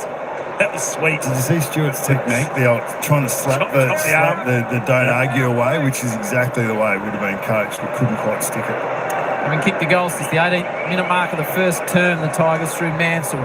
Can Campbell break the drought? Good finish by an exciting young player. And something for the punt right army. Well, that's the end product, isn't it? The good work from Tom Lynch. He was a little angry, and he used his anger on that occasion to take on Tom Stewart, to beat him, and then on the left foot to find the corridor kick was an absolute ripper. They've been going at it a little bit off the ball, and then he gets his opportunity. He's not looking to get rid of it. He just wanted to take him on one-on-one straight away. And then a beautiful left foot kick. Well done, Tom Lynch. The Tigers' first goal from turnover as well. Getting a few numbers through on the tackle. So the record is 202 of Selwood. Nathan, your best effort as an on-ball, though, was right up there. With 98 for the season was the most tackles you laid. Is that right? Back when tackles were a bit harder to get, I reckon. I look forward to the next one, Howard. I'm not really prepared to say Jason's in 1994. Well, they only paid, the tackles were only counted if there was a free kick paid back then. Okay. So you must have got 23 free kicks that year. Yeah, Nice no, excuse. amazing. What of all the moonwalking that's happening over here already? Not at all. And Jono, your 7 tackles shouldn't be discounted either. Have you got Jono? No, Jono's attacking machine. In 09, he laid 66 tackles. He was kicking goals, as you were, Jason. Prestia. Sonzi had something in the interior, but stuck to the outer side. Bolter gathers it well. Forward. Spoil comes on Armstrong. Such an underrated player, Jack Henry. I love him.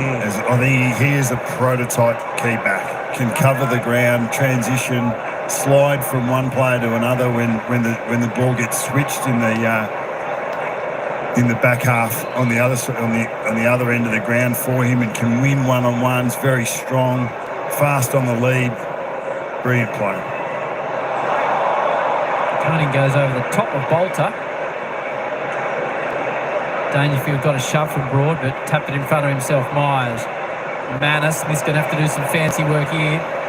Nearly kept it in front of himself. Would have an argument in danger or a trip either way. Brown with a leap into the air.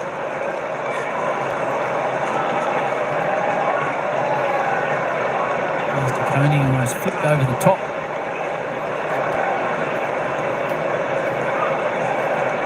Myers creates a little pop to Manor. Too much juice on it for Stengel. He did well, Miller. He left Cameron. He took off when he saw the hand pass wasn't going to be a clean one. That's a good intercept. He's had a good day. Yes. Cotton.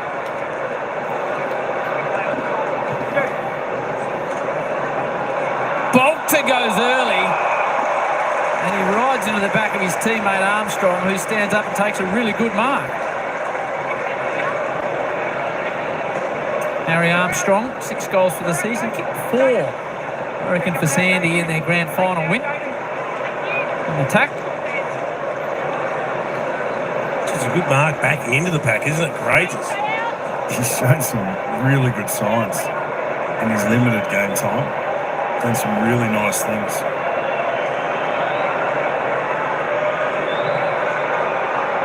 Just hooked at a touch. So we're getting further updates on those who have kicked 100 in the grand final. Doug Wade, who was actually at the footy today. Yes. In 1974, they did not run on the ground. They didn't. They didn't in 74. And he did it in the grand final in 69 as well. No, 69 wasn't a grand final. Right, It okay. was just a regulation 100. I'll get you to write it down for me. Okay. You've got enough notes to worry about. Don't worry about that.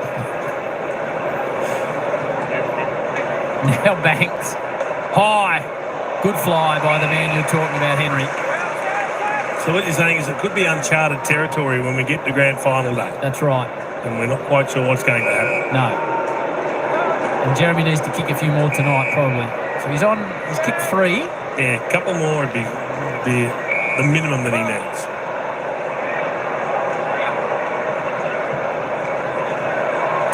Intercept McIntosh. Done well, McIntosh. He's had a big quarter. Been one of their better players. 182, Cameron. Stewart flew as well. Myers. Little chip and run. Back to Myers. Too much on it for Smith. Missed him. Good enough to make up ground. Mullen. Got a man ahead of the footy. Jackie Martin. Perfectly executed to Myers, who started right back in defence. And a play on. He's all about goal assists. He didn't want to have the shot. So Cameron McIntosh, he hasn't announced his retirement. He's just been moved on from Richmond. So Not offered a contract, yeah. he could potentially end up somewhere next year. He could. And I think that he's been fantastic for Richmond. I think they started playing him as a sub so that they could get players onto his wing and get a little bit more development in. I think that's majorly the decision. But it'll be his to decide whether he wants to continue or not. Play on's the call. Another inside 50 for the Cats. Stanley can't control it. Stengel into Manor. Doesn't need much room, this man. He conjures goals from everywhere to Sean Manor.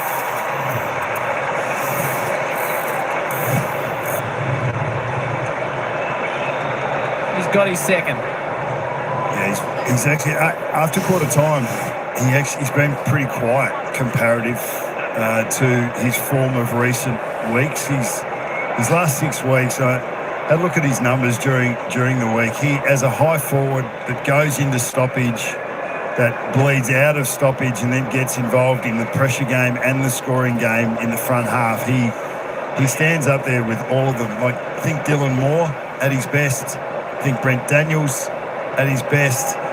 This bloke is doing everything and hitting the scoreboard as well. He is a gun in the competition. Been a great find, hasn't he? Yeah, well, have a look at that. Just off one step. He's got great goal sense. He's come in as a mature age player, ready to go into the Cat system, worked hard, getting rewards. Yeah, you look hard enough, there are players to be found of all ages in different competitions that, given the opportunity, can be very successful. 28 goals for the year, 5 times 3 goal hauls, including 3 of those in the last 5 weeks. And he's already kicked 2 tonight. Zorko plays his 300th this week. He's one of those players that won BNFs before he got his opportunity. Brody Myercheck's one that came through Collingwood. And you love checkers. Love checkers. Anytime I can get him a mention, I will. Shanked a couple of inside 50s danger today.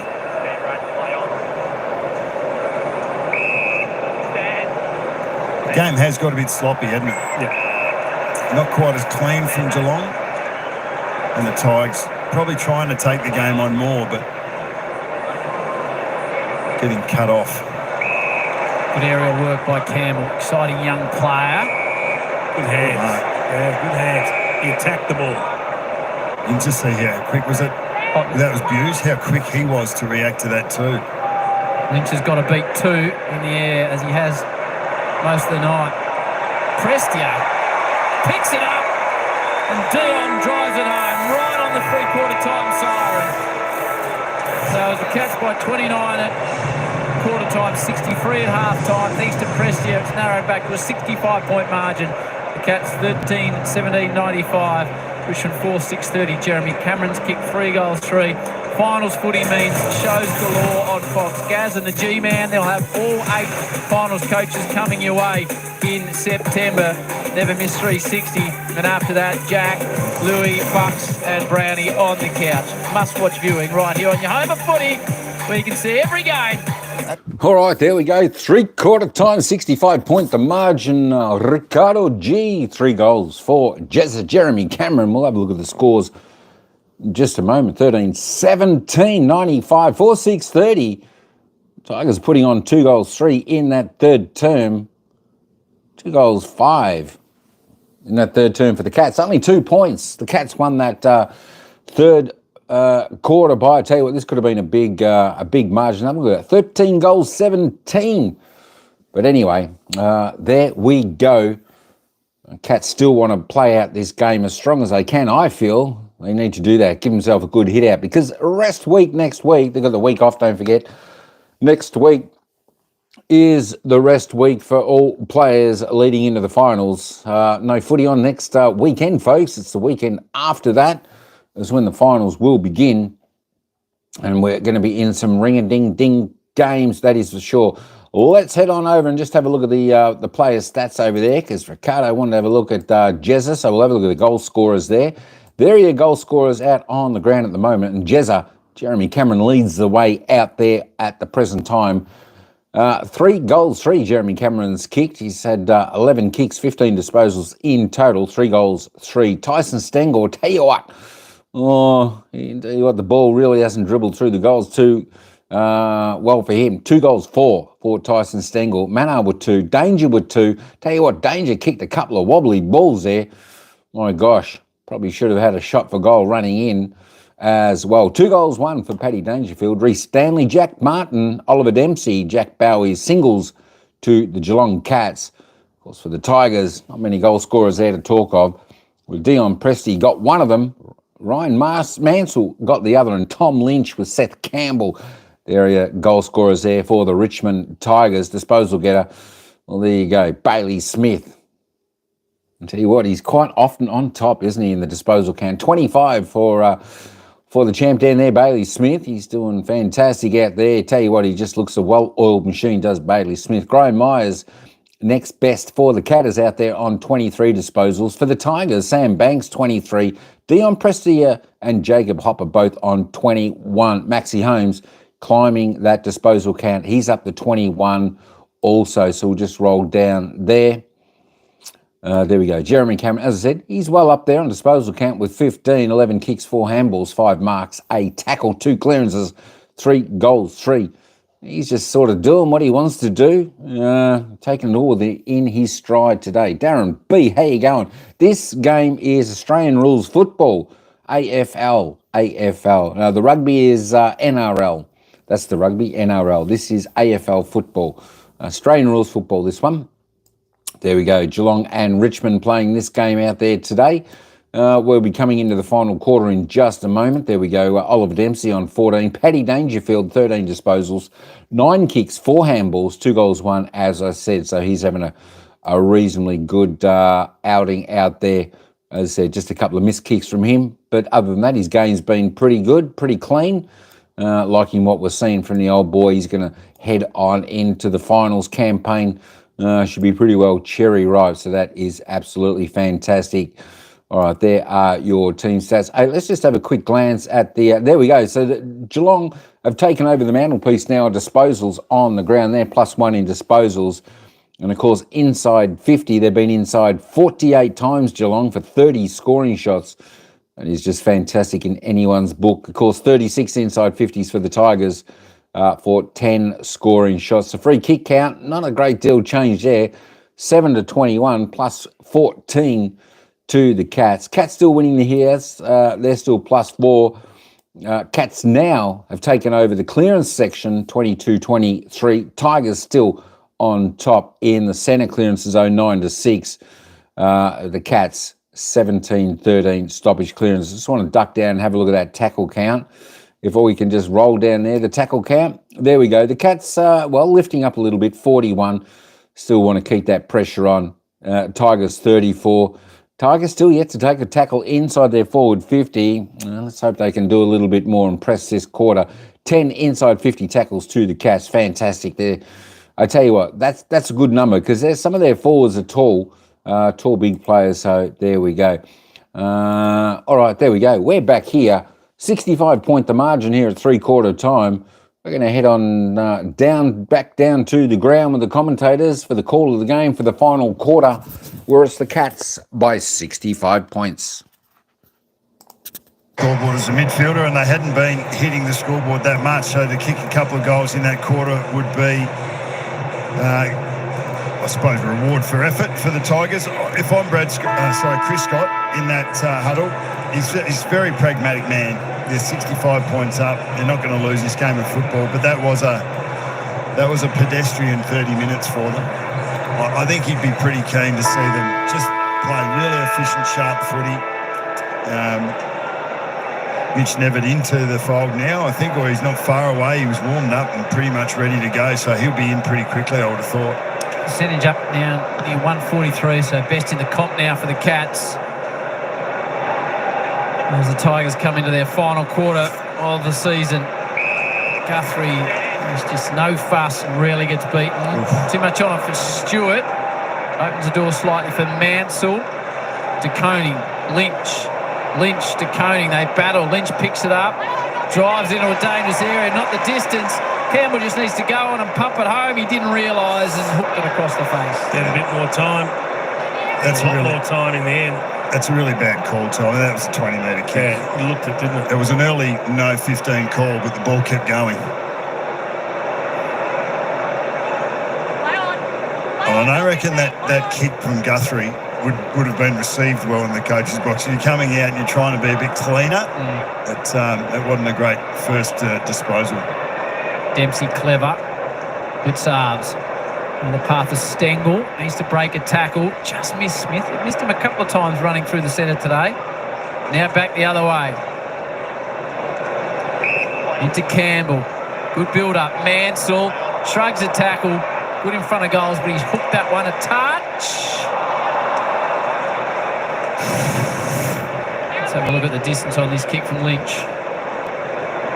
That's at least 15 metres. But another opportunity spawned, unfortunately. It's a driving kick from Holmes. Manor did not have to break stride. Goes into centre half forward. There's a couple there. Dangerfield. Cameron's on the lead. He's kicked 3 goals, 3, and controlled the space really well and took a clever mark. It was really well defended. Jeremy had to win that in a contested mark when he probably would have thought he had the drop. The kick was on a dime from Paddy Dangerfield. We've knocked him for a couple of his kicks tonight, but that one in particular was right where it was needed. He's as good as anyone around the corner. Jezza. Plays on. Oh, and he shakes it.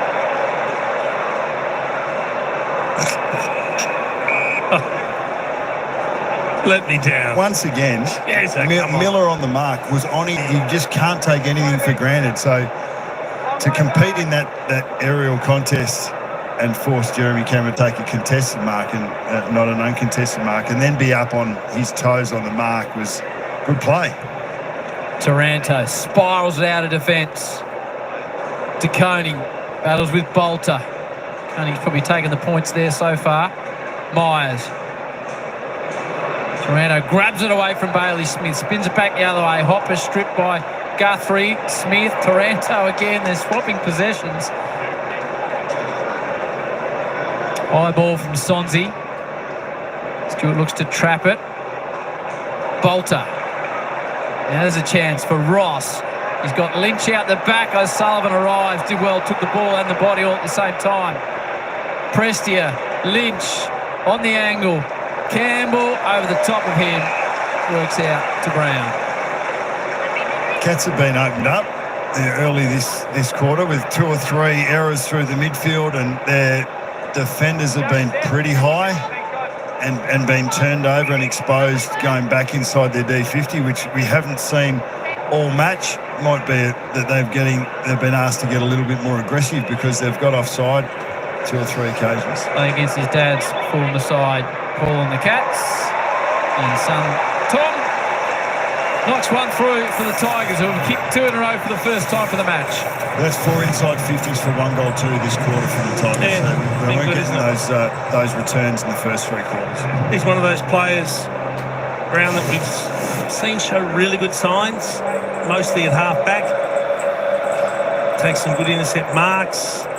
Normally pretty composed with the footy, and this time drifting forward and getting on the end of one. Some good work here from Tom Lynch, who's set up a couple of goals now. That's just a good square up. Cats a little bit slow getting back, which is unlike them. Maybe they're already thinking about what's to come. Gibka subbed out. No concern with injury though, but Nevitt has not been injected into the game for the Cats. He had the vest off and the Guernsey ready to go. The three-quarter time Hutley went out there and taken it off and then sat down and put it back on. He might have got the green light and then the pump the brakes just for a bit. Stengel attacks it hard. Kicked a couple, missed 3 or 4 as well. Could have had a big afternoon. Smith back to Tyson and Cameron, who's had a number of shots himself. Jeremy Cameron has kicked 3 goals 3. He won't let me down this time, Howard. Okay. Staking your reputation on it. He's doubling down. Okay. There's 1,254 reasons why you'd be right, Jason. Cameron doesn't actually make the distance, which is extraordinary in itself. That's not a point, so they survived on that one. Been an average couple of weeks for him off the boot, hasn't it? 4-5 against the Bombers, then just the one behind against Sydney, and now 3 goals 3, but he's had 2 complete misses. Yep. I think your comment just before, are they already thinking and projecting onto next week? That's what it looks like the last 35 minutes. Yeah. This trainer who's come subbed into the game, who is the grandson of Doug Wade. Campbell, he's got speed. Bolter takes a bounce. Needs to be pretty precise to Mansell. Taps it in front of himself, looking for the free. Hughes played it really well. Just restricted him in forward movement. Back to Bolter. Sonzi. Hopper. To Lynch in good position. That contest should have happened about 15 seconds ago. Noah Bolter just had 2-on-2 in the forward 50. And by taking a bounce, all he did was put himself under pressure. This will be 3 in a row for the Tigers. They tried by 65 after Presti kicked one right on the 3/4 time siren. This take it back to 51. And for 2, Lynch. It was important that they fight the game out, the Tigers. I mean, it was 63 points at halftime. It looked like 100 points plus was going to be the margin, and that's not how you want to finish the season. So I think out of moves, they'll be really pleased the way they're fighting back. This is the one. All that bounce did was put him under pressure from O'Sullivan. And then it put Mansell under pressure as well. He did really well to get a boot on that. And then eventually, finally, the kick goes forward. And it's a classic one-on-one. You've got your Chris Scott in the coach's box. You're just wanting to fast forward through this next 20 minutes and have no injuries. Yep. There's nothing more to be gained, and once that's dropped into the player's psyche, it's pretty hard to get out. Riley Smith 28, almost 24. I think Brownlow votes up for grabs though. And the tackles as Tom Atkins had, he's drawn level. Drawn level, has it? Righto. The Scott Selwood record for the season.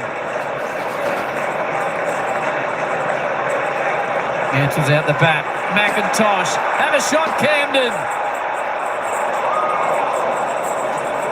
He'll be right up there in Brownlow, Bailey Smith or not? He's missed a couple of games.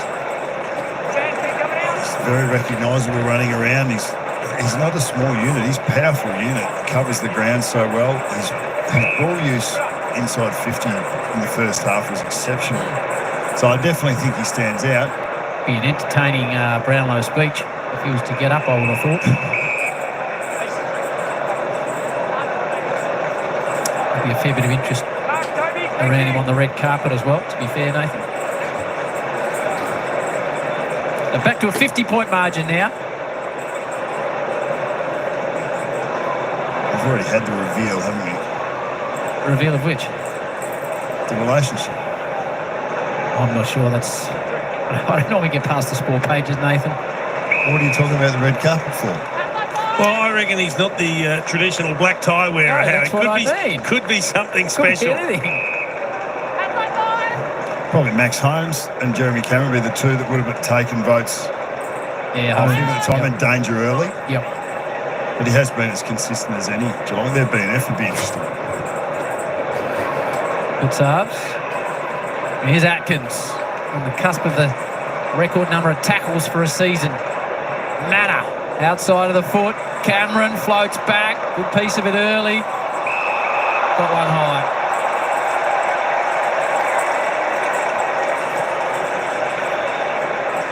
Who do you like for the Brownlow, Nathan? We're at that stage in a 50-point margin. Oh, I've loved Noah Anderson's season. I think Bontempelli will be interesting to watch despite missing those games early. Nick Dacos with Collingwood winning so many games early in the season would stand out. Jordan Dawson. Lynch at the back of the contest.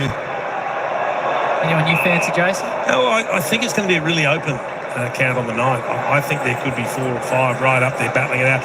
You mentioned Bond. I think Ed Richards is going to pull a lot of votes as well. He's been really, really good. And again, you've got Anderson and Rao at the Gold Coast. So it's going to be a really interesting count. You mentioned the queue up of Cats, and then you mentioned the queue up there. It's a free kick. Adelaide's had some fantastic players, but Dawson does seem to stand above that. Yeah, and perhaps, like, even with the Cats here, you've got Holmes will take votes off Smith. Maybe Dawson doesn't have anyone badgering him the way most of the others have. He's had high impact with less touches this year than before.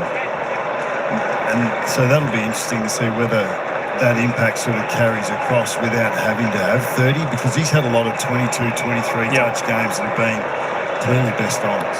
For 4 in a row, Taranto, the recipient of the free kick. There's some late joy for the Tigers. Tim Taranto, I think it just shaved the inside of the post.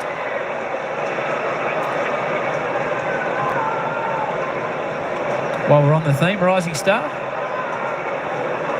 Well, I'm on the panel, so I can't give you much on that one. You can give us everything. you can give us the answer we're after. The way that happens is, I think there's about 8 of us. We put in our 5, 4, 3, 2, 1, and then it's tallied up. So it's not a consensus piece. Right. Oh, that's interesting. So which is your 5, 4, 3, 2, 1? Yeah. Free kick. I'll let you know yet. Who do you like? Because the gambling is still taking place. Yeah. Again, I think the Rising Stars wide open as well. Curtin at Adelaide's been really good. Yeah. I like what Connor O'Sullivan's done here, playing in a key position role at times for the Cats. Not necessarily one that's going to have the enormous numbers in. And you get Levi Ashcroft up at Brisbane. There's so many good young players in the game. Reid at Freo. Yep, another one. Archie Roberts in a side that's struggled this year in Essendon has been a high possession getter. And Langford finished off strong last night for the D's as well. Spot on. It's been a great addition to the AFL sort of landscape, hasn't it? Recognising those rookies through the Rising Star. AFL Awards on Thursday night on Fox. I also think it's really interesting that there's no clear standout in either category, you know, where we think it's going to be a fait accompli. Oh, Hotton's just kicked that out in the full.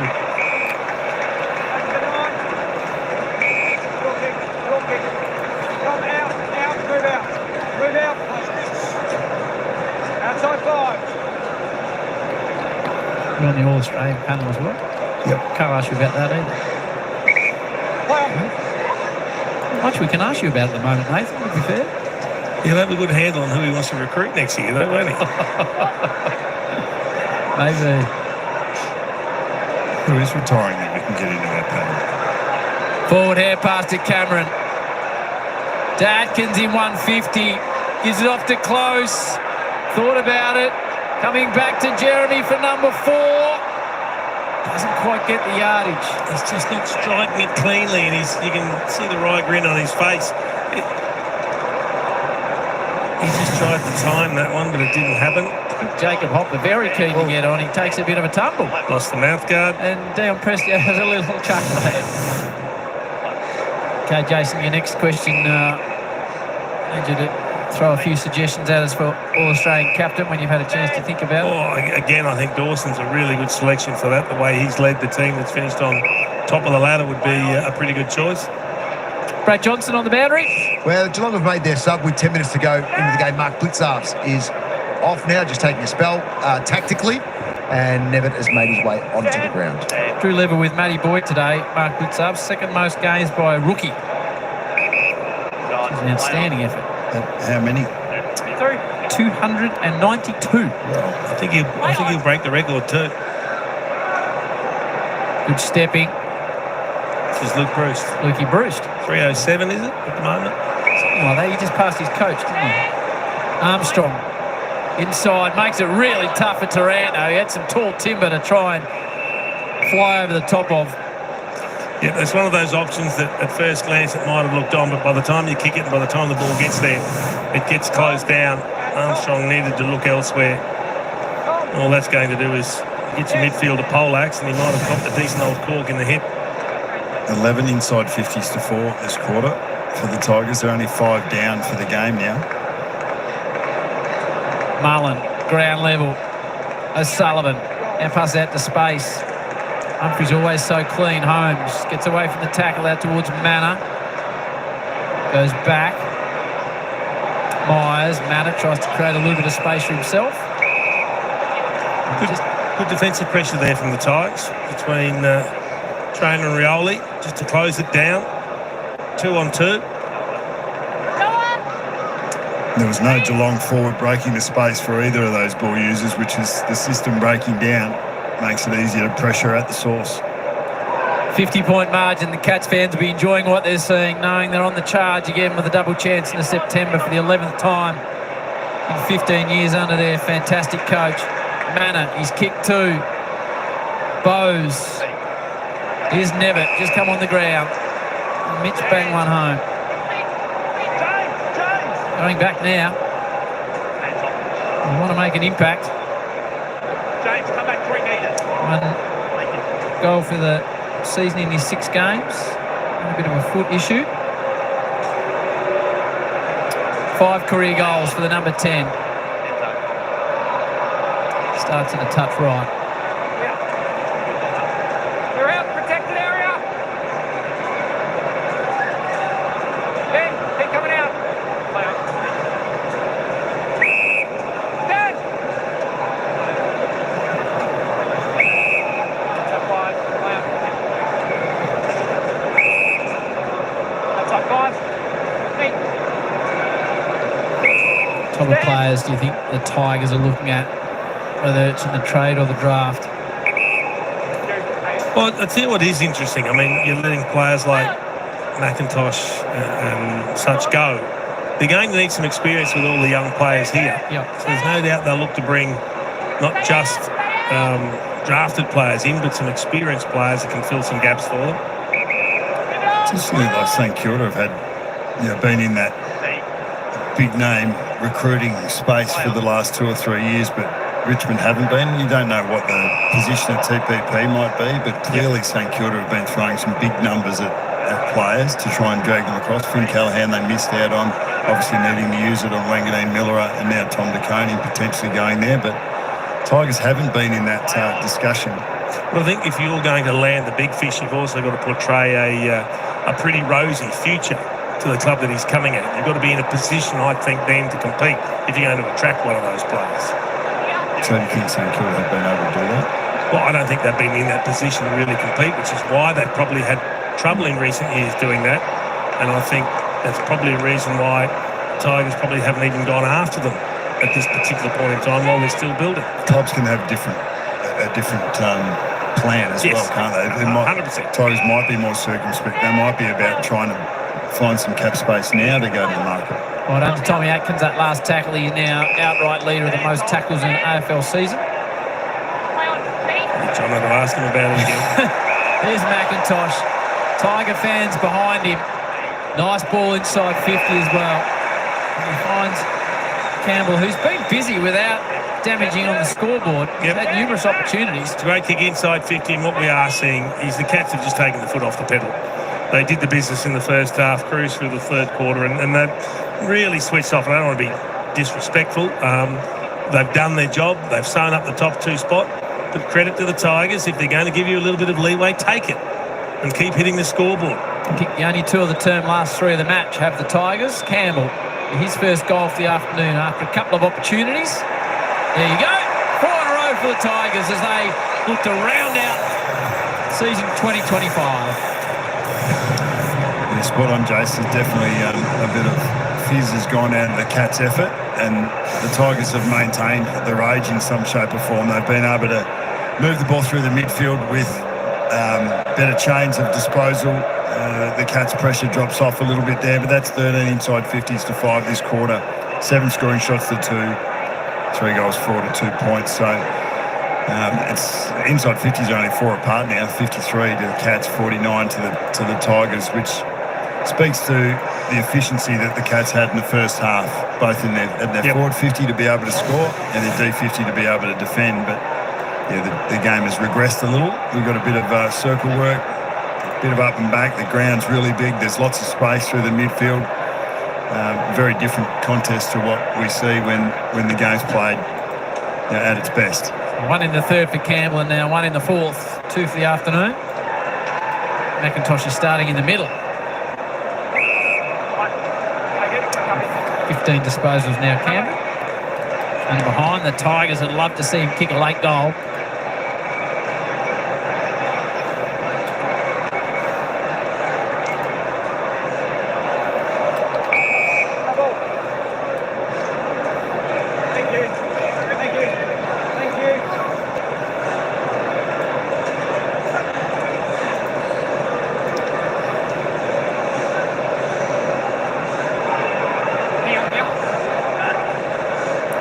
Trainer didn't really get much on the hand pass. Prestia. Back to Trainer. Pinpoint to Campbell. He's been lively, as we mentioned. Prestia. Just backed off there. Tommy Stewart, he could have got there maybe. Might have been a little bit late, but he took risk out of the equation. Just conceded the mark. Atkins didn't back off. He's in the way of free. Switches on. Short. Leads come crisscrossing through inside 50. It lands in the hands of Sonzi. Yeah, the pressure's dropped right off, and they're just being given time to pick their way through the defensive zone. Move out, please. Thanks, team. Just move out, please.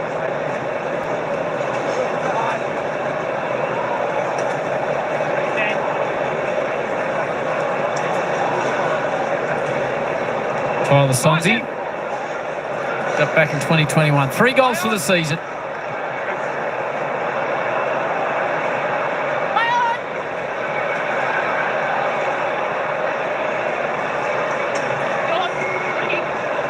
Coney, that's a tough for Nevitt. It shows you though, Jason, for all the structures and brilliance of the Cats, in modern footy you drop off just a couple of percent, and the game completely swings. It does. If the effort's not there, you will get found out.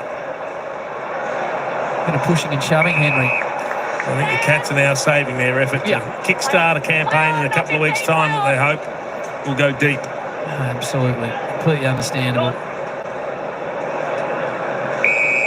They will be tough to top the Cats. And Brad Scott, Chris Scott, sorry, he's not going to be upset at this. I mean, the players have done the work to get themselves into the top 2 position. He knows they've switched off. This is just junk time. Good spoil, Bolter. Drops it forward. Hopper. Casually to Prestia. Kick 1 right on 3/4 time. Did Meatball. Can he finish with the second?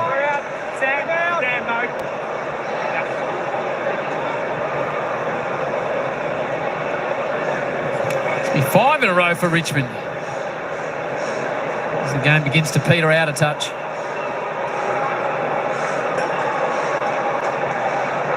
Right on 50. Prestia, has he got the distance? I think he has. Well done to Dion. 5 in a row for the Tigers. 27 possessions, a couple of goals. He's had 8 score involvements. Hasn't been massive in the clearance space, but he's worked hard. He's had to carry that tag since quarter time, O'Shea Mullen, but it's been good press here. And I'm glad to see he's going on again. I think he's the sort of experienced player that you want in the fabric of the club. I think the Tigers leaders have done relatively well. And we're talking about list builds. Yeah, they've been able to try and bridge that gap between their successful era, and they've kept some premiership players that have rolled on and trying to bring this group of young players through. And the adjustment from those premiership stars to understand this aspect of the club's development has been important, and I think they've done it pretty well. Atkins to Stewart. Dangerfield immediately under pressure from Prestia. Ragdolls him a touch. Not an easy thing to do with the big body number 35. Atkins. Humphries. Good pressure again from the Tigers around the middle, though. Forcing the Cats back and wide. What do you reckon the expectation for Richmond is next year? Do you go from 5 to 10, or is there still a bit of work to do? I think there's still plenty of work to do. I'm not sold on picking a number and saying that's what you have to match. I think it's more the methodology, how you're going about it, the execution of the skills that we've seen really lack under pressure at times today and most of the year. Smith to Stanley. Out the back, Nevitt. Delays it to Cameron. He's had numerous attempts at his 4th. And this time he kicks it as Jeremy moves to 83.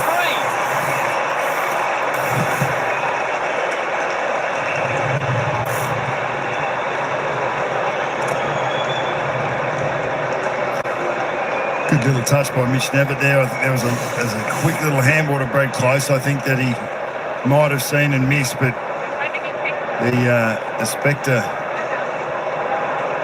and the body of Jeremy Cameron looms large inside 50, especially when he can wheel onto his left foot like that. That's that round the corner kick that we were talking about, with a little less time and a little more pressure. But good contest there by Reece Stanley just to bring the ball to ground. It wasn't necessarily about taking the mark. He probably could nearly have been pinged for an unrealistic attempt, but he did want to get that left arm to it to bring it to ground, and Cats were able to clean up and get their first goal of the quarter. 21-goal lead in the Coleman. Significant, isn't it? Yeah, it really is. There's a bit going on there. Curvis, he's a competitor. Smith back into the path of Cameron. Good grab back there. And then a really good battle there, Curvis and Stanley today. Young, nicely weighted kick to Hopper. Banks to Short. Banks runs on hard. Stewart stops his run, pressures it to Ross.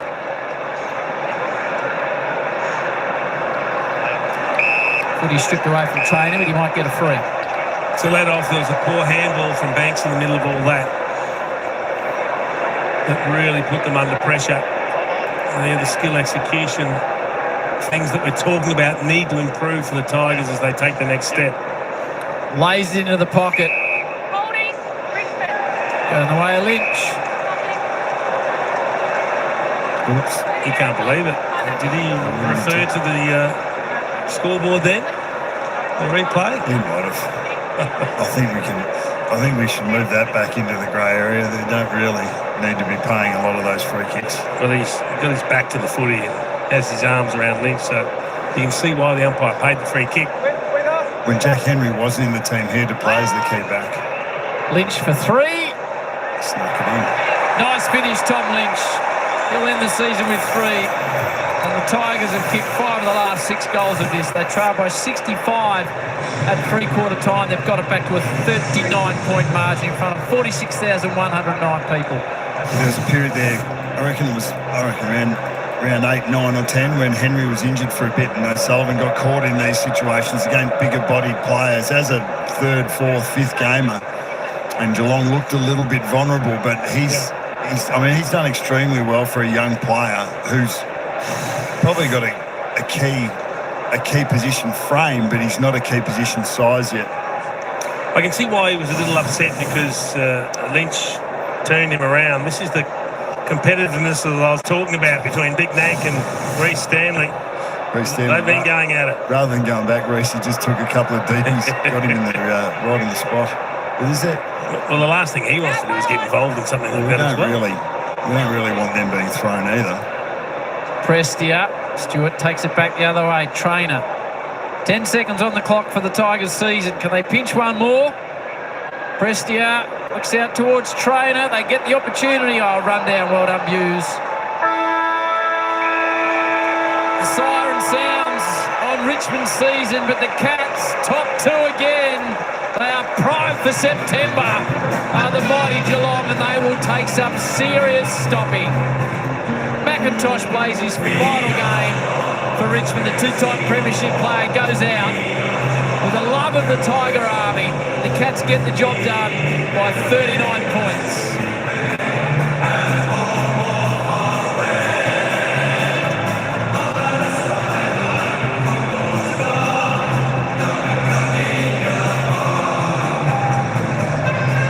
Cats by 29 at quarter time, 63 at half time, 65 at three-quarter time. In the last quarter, when the gassed out of the game, the Tigers kicked 5 goals to 1. Jeremy Cameron, the sole goal scorer for the Tigers in the fourth, was his fourth. 39-point winners Geelong. And as I said, they march into September on the back of 17 wins, and Brad Johnson is down on the ground. Well, Tommy, first half you did exactly what you needed to. It just sort of did fade out as the game went on a little bit there. Yeah, it did. Honestly, pretty disappointing. We knew the handball game was really red hot. They're number one in the comp from stoppage and surge, so I think we didn't do very well in the second half against that, but got the job done, and now we're looking at the finals. Exactly. Overall, you finished top 2. When you look at that, it's a massive tick on the season. Yeah, it is, mate. At the start of the year, we won some really close games and they've held us in really good stead, and in the second half of the year, we got the job done, so really pleasing from that aspect, and now best time of the year. And some of the key players still on top of the ground, running-wise, fitness-wise, the club's in a good spot. Yeah, we are, mate. We've had a number of changes in the S&C department, and it was a really solid pre-season, so we feel like we're on top of the ground, and some of our mids are just unbelievable with their speed running.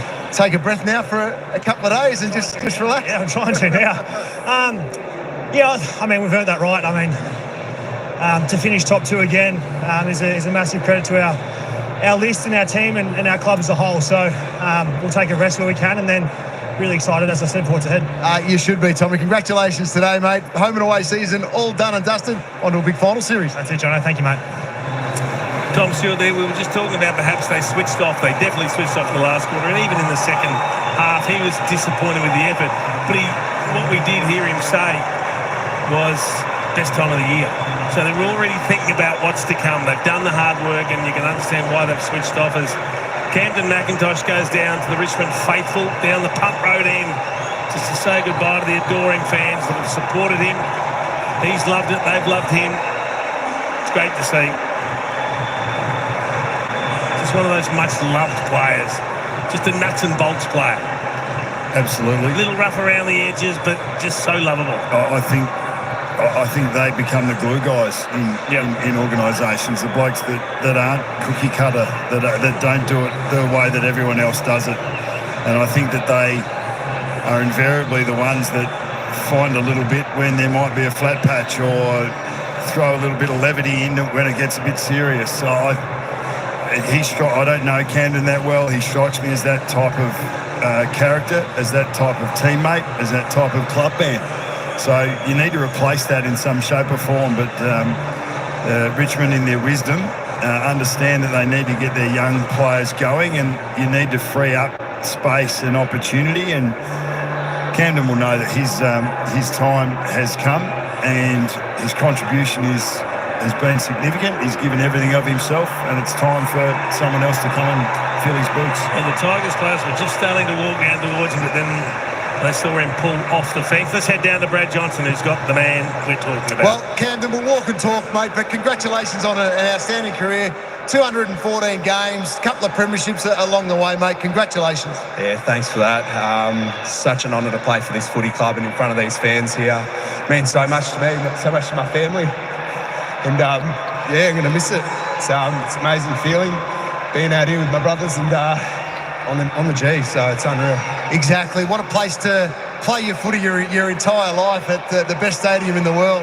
Yeah, it's a dream come true, you know, as a young fella here running around, you know, idolising AFL players, and then, to be here right now where I am and have all my family here and to be in this atmosphere right now, I couldn't be more thankful. And some of your teammates and the superstars that you played with along the way as well, that I'm sure had a huge impact on yourself. Oh, massive, you know, to say I've played with players like Jack Rewell, Trent Cotchin, Dustin Martin, Shane Edwards, the list goes on, you know, so I'm so fortunate to, like I say, be at this footy club and have played alongside so many greats, you know, and there's still some out here tonight, you know, Tom Lynch, Jaden Short, Nathan Broad, and it's just amazing, It is. And one final word for the faithful that have supported you, the Tiger Army, over your entire career. Oh, look, I couldn't have done it without them, you know, all my ups and downs, and, you know, they're the best supporters in the world, I say.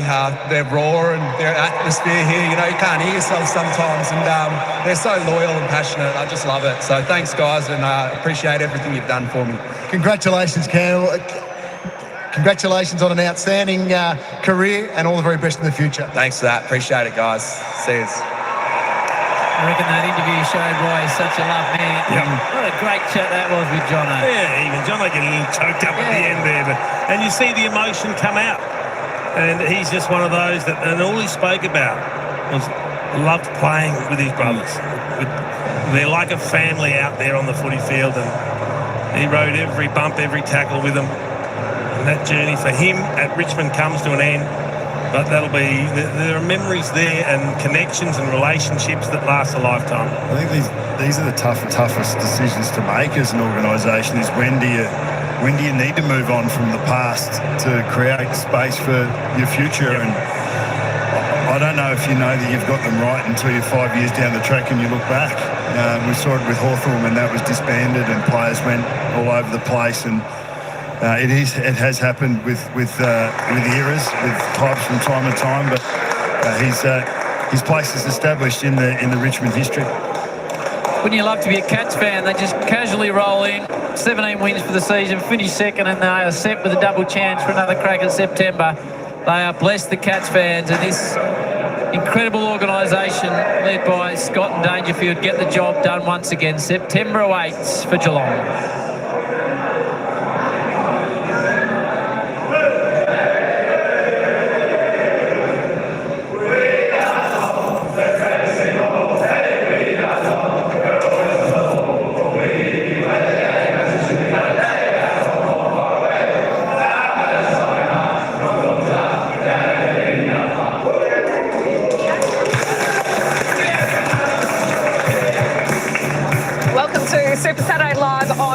Brought to you by Toyota. Don't send a ute to do a hard luck job. David King, Jack Rewalt, Jake Clark. The top two are now locked in. Adelaide minor premiers and Geelong have finished second, securing that home qualifying final. So they are set. Once again, we're not surprised. This is usually where Geelong finish, and they're set for another big September. But we will get to the Cats shortly. Jack, your former teammate, how do you feel watching him tear up a little bit post-game watching these scenes? One of the great stories, Camden McIntosh. Very lucky not to play in all three premierships. A much-loved teammate of my era of the Richmond Tigers. He's a real glue guy of a football club. Just one of those guys that had a great opportunity. I can remember round one against Carlton. He was a Carlton supporter, stayed against Chris Judd and didn't know who Chris Judd was, so we knew he was an interesting character then. But he has turned into a person that will be in the folklore of the Richmond Football Club for what was a really successful era, much loved. And I'm sad to see him finish up, but obviously he's gone out with that famous headband on that he's made his this year, and I look forward to having a beer with Caps pretty soon. Is the timing right? Could he go again next year? There's been a bit of talk about West Coast. Yeah, look, I think he can go again, but also I think where Richmond are, especially, it's the right call. They're the sort of spots you have to sort of start to free up to give the guys a chance. They've got 7 first-rounders from last year. We've seen most of them this year. Smiley's the only one that we haven't seen. That's a role that he would play. So I reckon Adam Uzo will certainly be focusing on getting more games into those young players from last year's draft, and even 3 years ago. We saw Josh Gibcus back today after having a couple of years off with ACL and hamstring injuries. Camden spoke well post-game too, didn't he? And I liked the understated "seers" at the end. Way to sign out. Very Camden style, that, yeah. Let's head into the Geelong change rooms. Patrick Dangerfield has been good enough to join us once again. Danger, congratulations. How does it feel now knowing you have officially locked up top two finish and that home qualifying final? Yeah, it's a nice feeling, Kath. It's been an interesting couple of weeks of footy. It's been quite extraordinary with the way that the finals has shaped over the last 3 or 4 weeks. So we've given ourselves the chance now. So it wasn't perfect today, but I thought we executed well in the first half. How well placed are you, Patrick? You played Sydney last week, knocked them off, but you played some lower teams. How do you feel like the build-up is to September? How primed are you? We really made it about how we've sort of played, Jay. So, Sydney was a great test last week for us, and we understand where Richmond are at and other teams that we've played, but we can only control, how we play, how we execute, and we've been building on our game every week for probably the last 2 months.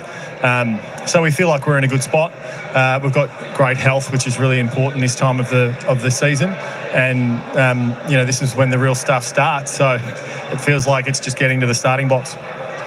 Fantastic game from you, Danger. Love seeing you lead out from full forward today. Jeremy Cameron back on the goal kickers list. I'm interested to know, was there a message maybe 2 weeks ago? I mean, there was a lot of ball going through Jeremy on the race to 100. Doesn't kick a goal last week against Sydney with only 3 sightings inside forward 50, but today 4 goals, 4. Has Scotty been focusing on that, just priming you for finals? It's sort of just the flow of the game last week, to be honest, Jack. I saw the stats in terms of who we hit the most, and Shannon was playing a great game, and sometimes you can get a bit lost on the SCG. It's quite short, and it was really interesting going from the SCG to the MCG today. Just the difference from starting at half forward and how close you're not to like the centre circle. So it's a good reminder. We're not too Jeremy focused, but we understand he's a great player. We'd love the ball in his hands more often than not. But finals and big games and executing this time of the year, it is about an even spread, and we feel like we've got that pretty well, as great as he is. Danger, congratulations on another amazing season as a football club. To finish top 2 again is remarkable. You're the envy of the rest of the competition, there's no doubt about that. What would you say is this team's strength? What's the reason you'd win the big one? What specifically? I'll come back to you, Baz. Oh, man. He's a different unit, that bloke, isn't he? It's the strength is putting up with really unique characters and letting them flourish. What would you say in terms of the mechanics? That's a bit of it, to be honest. It's our coaches are really focused on a strength-based approach. It's not what you can't do; it's what you can do, and that needs to sit and fill the formula that is our game style. But we want guys to play on the edge of what makes them good and great. I feel like we're a really well-balanced squad. We defend well, and we've scored really well this season. So, we keep it pragmatic and we understand the things that are important. And Chris leads it more than anyone else in the building. He is unemotional in that sense of what the important things are to our game, and the wins and losses, and the fact that I don't think we ever get strung up in the losses, and we never get too carried away when we win games. And when you have that, you have sort of a balanced environment you come into every week, and you can have quite a succinct approach to what improvement is needed where, not an emotional roller coaster of we played poorly this week, it's smashed, we've got to just focus on contested ball. It's never that simple.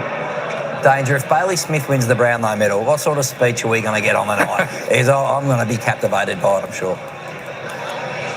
I don't know who's broadcasting, but they're going to have to be hot on the mute button at various stages. We're working on his. If there was a swear jar, we'd be going to Vegas this year, and that's the whole team. So we're working on that. But he's been a wonderful addition to our side. He plays on the edge. He's really competitive. But I feel like it's been a good marriage. Certainly has. Danger, we appreciate your time. Congratulations on the top 2 finish. Thanks, Kath. Thanks, boys. Thanks for having me. Well, that man, he was speaking about Bailey Smith. He's BP premium performance. His stats today: 34 disposals, 7 clearances, nearly 600 metres gained. How many David votes? King. How many votes? Well, you've got to get to 30 to win it, and I think today he ticks over another 3-voter and gets to 30. 34 disposals, 10 inside 50s, 10 score involvements. You talk about players that catch the eye, the headband's a giveaway, but the way this guy runs, the power in his game, he's hard to miss. So from an umpiring point of view, has he had the best year at Geelong? I don't know whether Holmes had a better year than him or Jeremy's had a better year than him, but the umpires will be attracted by this guy. He is a big chance of winning the Brownlow in a matter of 3 weeks' time. Where have you got him finishing? Well, I follow the experts on X, as we all do, and it's really a 3-horse race. They've got Dawson, Dacos, and Smith. Would be quite the story in his first season with Geelong. Before we tick off on this game and move over to the West for Saturday night football between West Coast and the Sydney Swans and incidents, Jay, I will get you to be the MRO here. Does Tom Stewart have anything to worry about? Jack and Kingy, your thoughts as well? Oh, I need this slow-mo. I'd have to have I think that's glancing, if anything. I'm not sure whether there's any contact there. I probably need to have a look at a few different frames. I think that's potentially all clear at this stage, but I'd have to see all angles, I think. Saw Morris Rioli walking around post-game there, so you'd think that would be okay. I'm interested to see when the Geelong home final chat starts. There's nothing in this. There is nothing in that. Nah, come on, guys. If we have to look at it 7 times to work out whether there is, there isn't. I don't think there's any impact there. No, there's nothing there. To your point, Jack. Yep. No, it'll be fine. Move on. Let's move on to Saturday night football as well, because our third and final game of Super Saturday Live takes place in the West. It is the Eagles hosting the Sydney Swans at Optus Stadium, and the incoming Swans